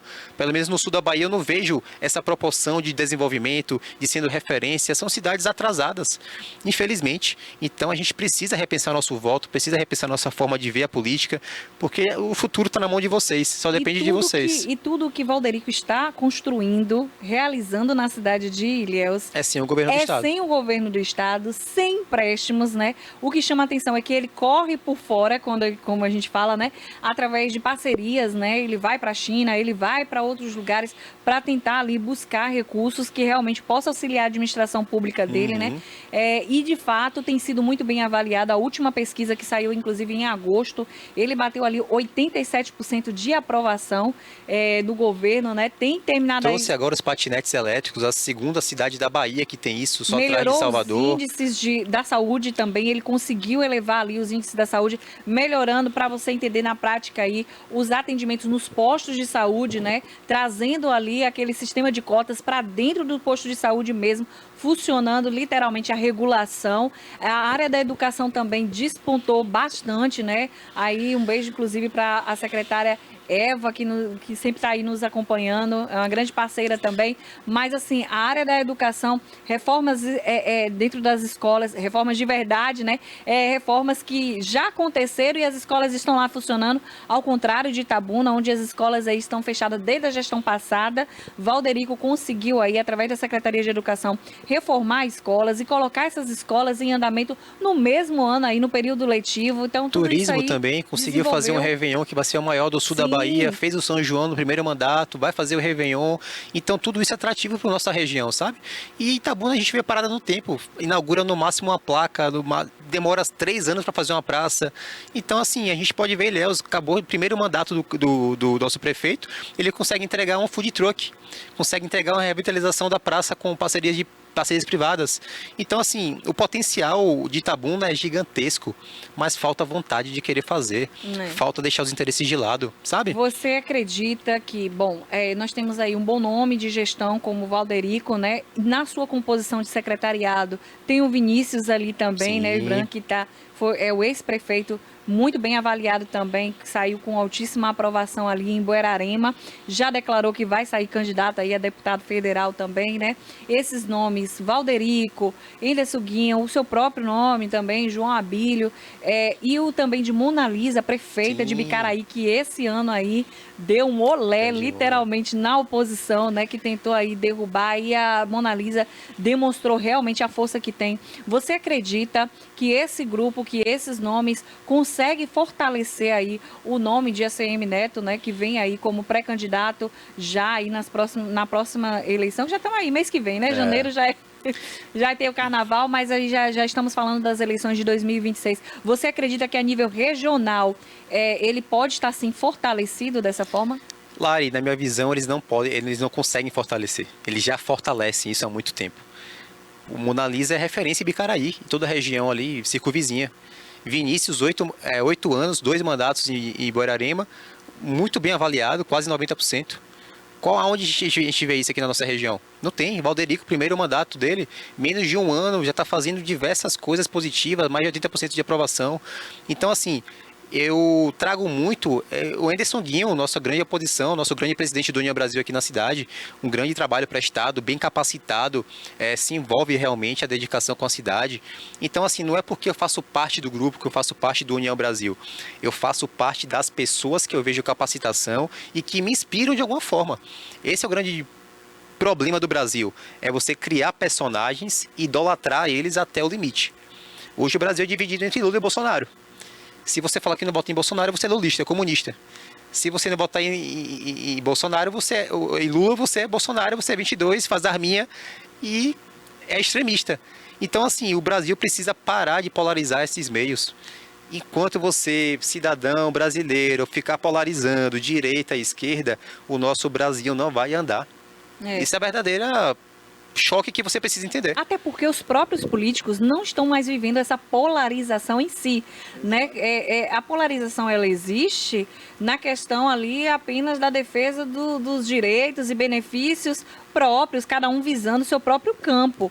Mas, assim, aquela direita, esquerda nata que existia há diversos anos atrás, até em Itabuna mesmo, a gente fala sobre isso, né? Olha, aqueles tempos que existia entre Fernando e Geraldo, acabou esse tempo, né? Em relação a isso, até porque... Minha avó até falava, Lari, que tinha muita saudade desse tempo. Falar, essa política boa, não vai voltar mais, agora a política tá chata. Porque estava mais claro, né? Mais definido o campo. E assim, muita guerrilha, gostava da bagunça, né? Então, hoje em dia não dá mais. Hoje em dia, infelizmente, a política ficou muito mercenária, muito mais do que sempre foi. Essa é a verdade, né? Então, assim, naquela época, quem acreditava em Fernando era Fernando perdendo ou ganhando. Até hoje. Exatamente. Tem fernandistas, geraldistas, a gente sempre vê esse amor. Hoje, tô com você, João Abílio. João Abílio perdeu, pronto, eu já não sou mais João Abílio. Eu vou para outro canto ali, vou procurar outra pessoa que tenha ganhado, que tenha algo para me oferecer. Já que João Abílio não ganhou, não tem nada para me oferecer. E essa é a política que eu não quero motivar. Eu quero justamente que você acredite no meu potencial em te representar. E não pela moeda de troca, entendeu? Esse é o grande diferencial que a gente, na juventude agora, está trazendo isso para ser reacendido no Brasil e na região da Bahia. Não é a política de moeda de troca. Sim. Que a gente vê muito no estado da Bahia, com o governo do PT, que é fazer esse voto cabresto. Vai botar aqui não, então bora tirar essa Bolsa Família. Vamos fazer aquilo, vamos te apertar ali. Por isso que a gente tem 20 anos de PT aqui. Se a mentalidade não mudar, a gente não vai evoluir e o Estado não vai desenvolver. Exatamente. Você falou de polarização, né? Eu também acredito que essa polarização, esses diálogos de polarização acabam, de fato, aí até bestializando literalmente as pessoas, né? Acaba restringindo muito o intelectual das pessoas, porque realmente na prática aquilo ali não funciona. Mas hoje, como você avalia o cenário nacional? Você acredita que existem ainda bons nomes aí para a presidência no ano de 2026? Olha, Lara, eu vou ser bem sincero com você, com essa declaração. Para as pessoas que não me conhecem, aonde o PT estiver, eu estarei do outro lado. Para deixar bem claro isso. Então, essa é minha denominação nacional, é minha denominação regional, estadual e municipal. A minha grande referência que eu idolatrei, que idolatro até hoje, se chama Maria Alice. Outra pessoa você não vai me ver fazendo isso que eu faço por ela, que eu fazia por ela. O que eu vou buscar nos candidatos que me representam é a capacidade dele. Por isso eu gosto muito de Valderico, gosto muito de Vinícius Ibran, gosto muito de Mona Lisa, gosto muito de Guinho, porque tem trabalho efetivado, tem trabalho demonstrado. E lógico, a Semineto. A Semineto, ele é nato, você pode falar tudo dele, menos que ele não é preparado para governar o governo do estado da Bahia. Sim. Ele é totalmente preparado e já demonstrou isso. 8 anos, 2 mandatos consecutivos, sendo o melhor prefeito do Brasil. Então, assim, tá na mão da Bahia, sabe? Vamos fazer diferente, vamos para um novo caminho. Gente, 20 anos de PT, pelo amor de Deus. Possa ser que os meus filhos não vejam um prefeito que não seja dessa linha. Um governador, perdão. Tantas pessoas, tantos adolescentes que não sabem o que é um governador fora dessa linha de esquerda. Sabe? Então saturou. A Bahia chegou no momento que o PT fez coisas positivas, fez. Mas não dá mais. A gente precisa de mudança. E quando você fala de cenário nacional, Lula é o grande reflexo do PT. Lula, você chega na Bahia, ele vai vir aqui, e se você colocar um cachorro como candidato e colocar a Lula do lado, aquele cachorro tem 4 milhões de votos. E isso não é normal. Isso não é sadio. Sim, a democracia não é isso. Não é isso. Isso não é jogo de política. Isso aqui é um comando que está determinado no nosso estado da Bahia. Que se utiliza. Eu lembro que você fez um comentário até uma vez na rede social que viralizou bastante, né, a respeito disso, que é como se a pobreza hoje vendesse e a pobreza fosse uma grande ferramenta para o PT hoje. Com certeza. No Brasil, a nível Brasil, né? Tem esse desgaste. É como se também o brasileiro ignorasse os aspectos de que hoje nós temos três ex-presidentes, o atual presidente também, né, que já foi ex na época, mas agora é atual, né, que são ex-presidiários, né, tem o Fernando Collor, tem o Bolsonaro, que agora também foi, e o Lula, né, ele é um ex-presidiário. E a gente parece que ignora esse fato, né? A gente polariza ali as discussões entre direita e esquerda, Lula e Bolsonaro, e a gente esquece de avaliar outros nomes que vêm aí se destacando dentro da política nacional como uma oportunidade, de uma opção, né? Da gente fugir disso aí, literalmente. Eu gosto muito do nome do Caiado, né? Que é um grande governador. Trouxe muita mudança para o Estado em relação à segurança pública. Acho que é o exemplo top 1 do Brasil. Tem o Tarcísio também. Tem o Tarcísio de São Paulo, governador de São Paulo. Mas assim, são especulações, né? O Flávio Bolsonaro colocou agora o nome dele à disposição, mas a gente entendeu o recado que ele quis dizer. É uma moeda de troca. Até fiz um vídeo nisso no meu Instagram. De pressionar, né? Eu fui detonado pelos bolsonaristas. Então, assim, parece que são tudo comandados. Gente, para com isso. Larga de loucura, para de idolatrar pessoas. Idolatrem ideias, pelo amor de Deus. Defendam ideias, eu sempre falo isso, né? Mais importante do que você defender o nome de pessoas é você defender projetos, ideias políticas, Com certeza. né? Não digo nem ideologias sociais, porque aquilo aí também já está ultrapassado, né? Essa questão aí, socialismo, comunismo, não é isso. Quando você fala do Lula, pô, vamos olhar pro Lula. Sinceridade, você que é petista, você que vota em esquerda, olha pro Lula, olha o discurso dele em 2009, eu fiz essa análise semana passada, e olha o de hoje. Ele não muda nada. É o mesmo discurso repetitivo. É o mesmo discurso pro pobre. Principalmente relacionado à pobreza. Pro populismo, ele não mudou nada, porque ele sabe que ele é uma máquina populista. Ele é o maior político do Brasil e precisa ser reconhecido. Eu não voto nele, nunca votarei, mas eu reconheço que o cara é populista. É um presidente que sabe fazer a coisa acontecer, sabe? Mas assim, o discurso de 2009 para cá é retrógrado, é arcaico. O Brasil já deu, o Brasil precisa passar essa página. Agora também, precisamos elaborar um nome correto. Sim. Porque eu acho que extremismo da direita não vai dar certo. Eu acho que esse negócio de extremismo da esquerda e direita precisa acabar. A gente precisa unir ali ideias, porque no final todo mundo quer a mesma coisa. Ah, o voto de direita é de esquerda. A gente quer a mesma coisa. Eu quero um Brasil unido. Eu quero um Brasil desenvolvido. Você também quer isso. Vamos sentar aqui e vamos fazer acontecer. Agora, enquanto a direita brigar entre si, enquanto a esquerda ficar usando o pobre como massa de manobra, esse Brasil não vai dar certo. Exatamente, exatamente. Eu concordo com você a respeito disso. Num cenário nacional, né, existe um desgaste muito grande da personalidade de Lula, né, no governo, né, não somente pela idade, mas pelo próprio discurso populista, né, que a gente vê que não tem ali efetividade mesmo, né, o país com diversas problemáticas, poucas políticas públicas de fato aplicadas, muita política assistencialista ainda através de programas sociais, e a gente sabe para que servem os programas sociais, né? Elas não promovem o desenvolvimento humano, elas não tiram as pessoas ali daquela condição. Quem está pobre continua pobre, só que numa pobreza que não beira a miserabilidade, né? Mas mesmo assim, é como se você estivesse ali mantendo um reduto eleitoral. Não é à toa, né, porventura, que o estado ali, essa parte do Nordeste, né, é a parte mais prejudicada em relação à saúde e educação. João, a gente fala sempre, mas o funcionalismo tem ali as suas pendências, tem ali as suas dificuldades e fragilidades a nível Brasil. Mas eu digo a você, né, eu conheci estados como Paraná e o Espírito Santo, e a saúde pública lá é completamente diferente daqui da Bahia. Ave Maria. Eu estive em São Paulo agora, recentemente. Eu fui num posto de saúde com minha namorada. Eu fiquei abismado com a qualidade de atendimento de São Paulo, pô. A gente vê no olhar da pessoa a bondade, a boa vontade, o profissional capacitado e tendo recursos para trabalhar. Um ambiente todo limpo, um ambiente completo, sem fila, com pessoas dando risada, com pessoas ali sem aquela agonia, sem aquela desespero, tudo limpinho, tudo bonitinho. E eu falo, meu Deus, parece que estou no paraíso. E não uma UPA. Exatamente.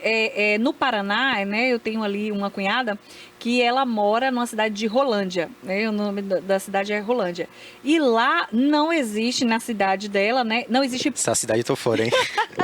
Não existe posto médico, não é posto médico, é UPA. E as UPAs, elas atendem uma proporcionalidade muito maior do que o posto médico. E pasme você, o funcionamento das UPAs lá é digno realmente de um atendimento hospitalar, para você ter noção, né? Então, assim, quando a gente faz o comparativo, quando eu ouço alguém da cidade de Itabuna fazendo um comparativo ali pela régua por baixo, né? Eu não aceito dizer assim, mas a saúde é assim em todo o país, mas... Em todo o país tem as suas precariedades, mas por que em algum lugar funciona melhor do que outro? E por que na Bahia tudo é ruim? Tudo é muito péssimo. Ou é segurança que é péssima, segurança pública, ou é a educação que está nos piores índices, ou é a saúde que está num nível desesperador, ou... Cara, é tudo ruim. Não tem nada bom de referência no nosso estado, a não ser o turismo e as praias. É isso mesmo, exatamente.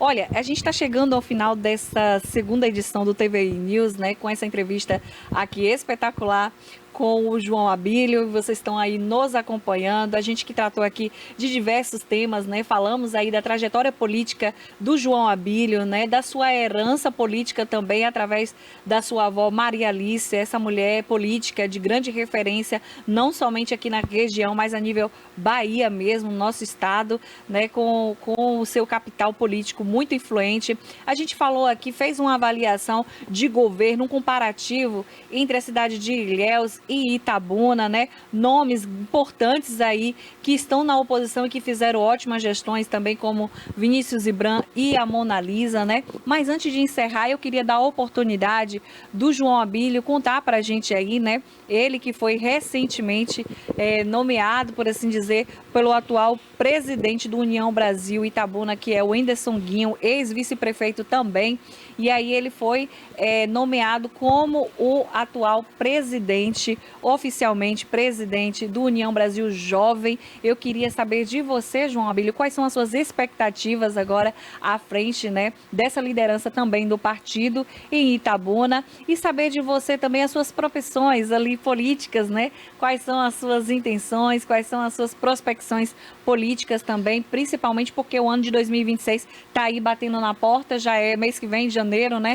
Vamos fazer aquela pausa do carnaval, mas esse ano tende a ser mais curto, né? porque tem aí as feriados, Copa do Mundo. Copa do Mundo, né? Mas eu queria que você pudesse contar pra gente agora quais são essas atribuições, né? Como que você recebe aí agora, de fato, essa nova nomenclatura como presidente atual? Pô, você estava me anunciando ali, falando um pouquinho sobre minha carreira, né? E você falou o nome de minha avó. E ela sempre me questionava. Poxa, por que você não fala meu nome e não fala que é meu neto? Aí eu falo, vó, infelizmente a sociedade hoje em dia, tudo que a gente fala, elas moldam pra maldade. Então, se eu chegar num local falando que eu sou seu neto, as pessoas podem interpretar como isso com audácia, como uma pessoa que é soberba. E não é esse sentimento que eu quero transmitir. Então, ela sempre me questionava isso, mas agora, quando você falando, me remetia a isso, eu lembrei rapidamente, e para mim sempre foi um orgulho falar dela logo após o meu nome, ou o nome dela depois o meu, porque para mim foi uma mulher maravilhosa, sensacional, muito capacitada, com um trabalho prestado maravilhoso, só honrarias. Mas só para ressaltar essa curiosidade que eu trouxe aqui agora. Em relação à nossa presidência do União Jovem de Itabuna, eu fui muito felizardo aí pelo presidente Anderson Guinho, né, que é o presidente da nossa sigla aqui no município, com esse convite que me foi feito. A gente já conversava ali, já especulava essa presidência desde a época da eleição, mas eu não pude ter condições de aceitar, porque realmente queria proporcionar à minha avó, naquele momento da nossa dupla, da nossa união, para fazer uma campanha maravilhosa, fenomenal, porque é algo que não vai ter como ter outra segunda chance. Então, realmente, estava já sentindo isso, e eu falei para ele que em outro momento oportuno eu teria essa vontade de assumir, e com muito orgulho eu pude assumir oficialmente na semana passada, através das redes sociais. Quero também agradecer a todos os blogs de amigos que puderam estar me ajudando, me auxiliando na divulgação desse grande passo na minha carreira política, né? Fiquei muito feliz, muito honrado, e sei que é uma missão muito difícil.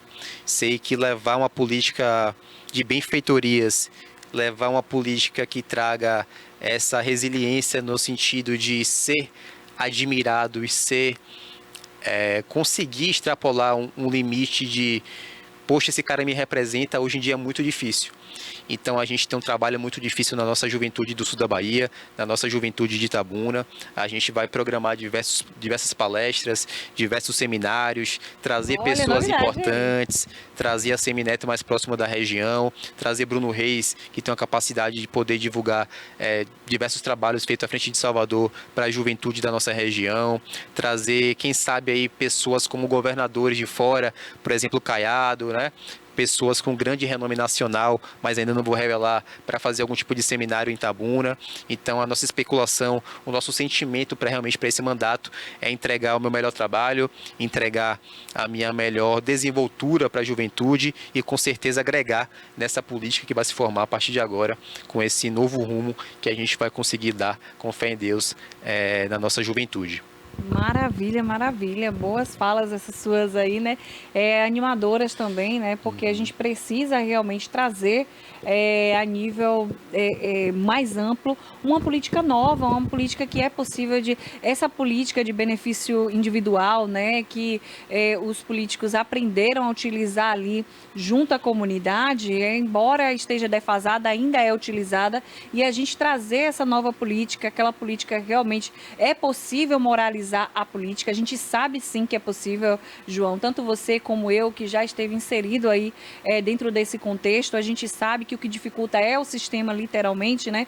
Mas que o sistema, ele pode ser sim combatido, e depende de você, telespectador, você que está aí nos assistindo, você que é eleitor, a formação de uma nova consciência política, né? Do que você acredita, do perfil que você acredita. Hoje nós tivemos aqui a fala de João Abílio, que é este jovem aí muito promissor na política de Itabuna, com grandes ideias, com grandes projetos aí, disposto a colocar ali para as comunidades, né? Ele que fez aí uma campanha muito bem avaliada realmente nesse sentido, porque não utilizou de nenhum outro recurso que não fosse a sua própria voz, que não fosse realmente as suas próprias ideias e comando ali do que ele havia proposto para um possível mandato, não é verdade? E ele permaneceu nesse caminho, não desistiu, é um nome aí que vai ser também trabalhado durante todo o período de 2026, e você pôde acompanhar essa entrevista exclusiva com o João Abílio. João, eu te agradeço pela sua disponibilidade, pela essa entrevista que você trouxe aqui pra gente, muitas novidades a respeito da sua nova posição dentro desse cenário da política. Desejo a você toda a sorte aí nesse novo ano que vai se iniciar logo, mês que vem. Todo mundo já está ansioso. Alguns dias. Alguns dias, né, para conversar. Então, que você tenha muita sorte aí nesses projetos, né, e na sua carreira também. Lari, muito obrigado, querido, pelo convite, muito obrigado pela oportunidade de estar divulgando um pouco do meu trabalho, né? Essa nova missão que me foi concebida. Então, deixar aqui o meu muito obrigado, a TVI também, Barbosinha, aquele abraço, né, nosso grande amigo. Quero aqui agradecer a audiência de todos vocês, do seu programa, telespectadores, por estarem acompanhando o nosso trabalho, a nossa dedicação na política.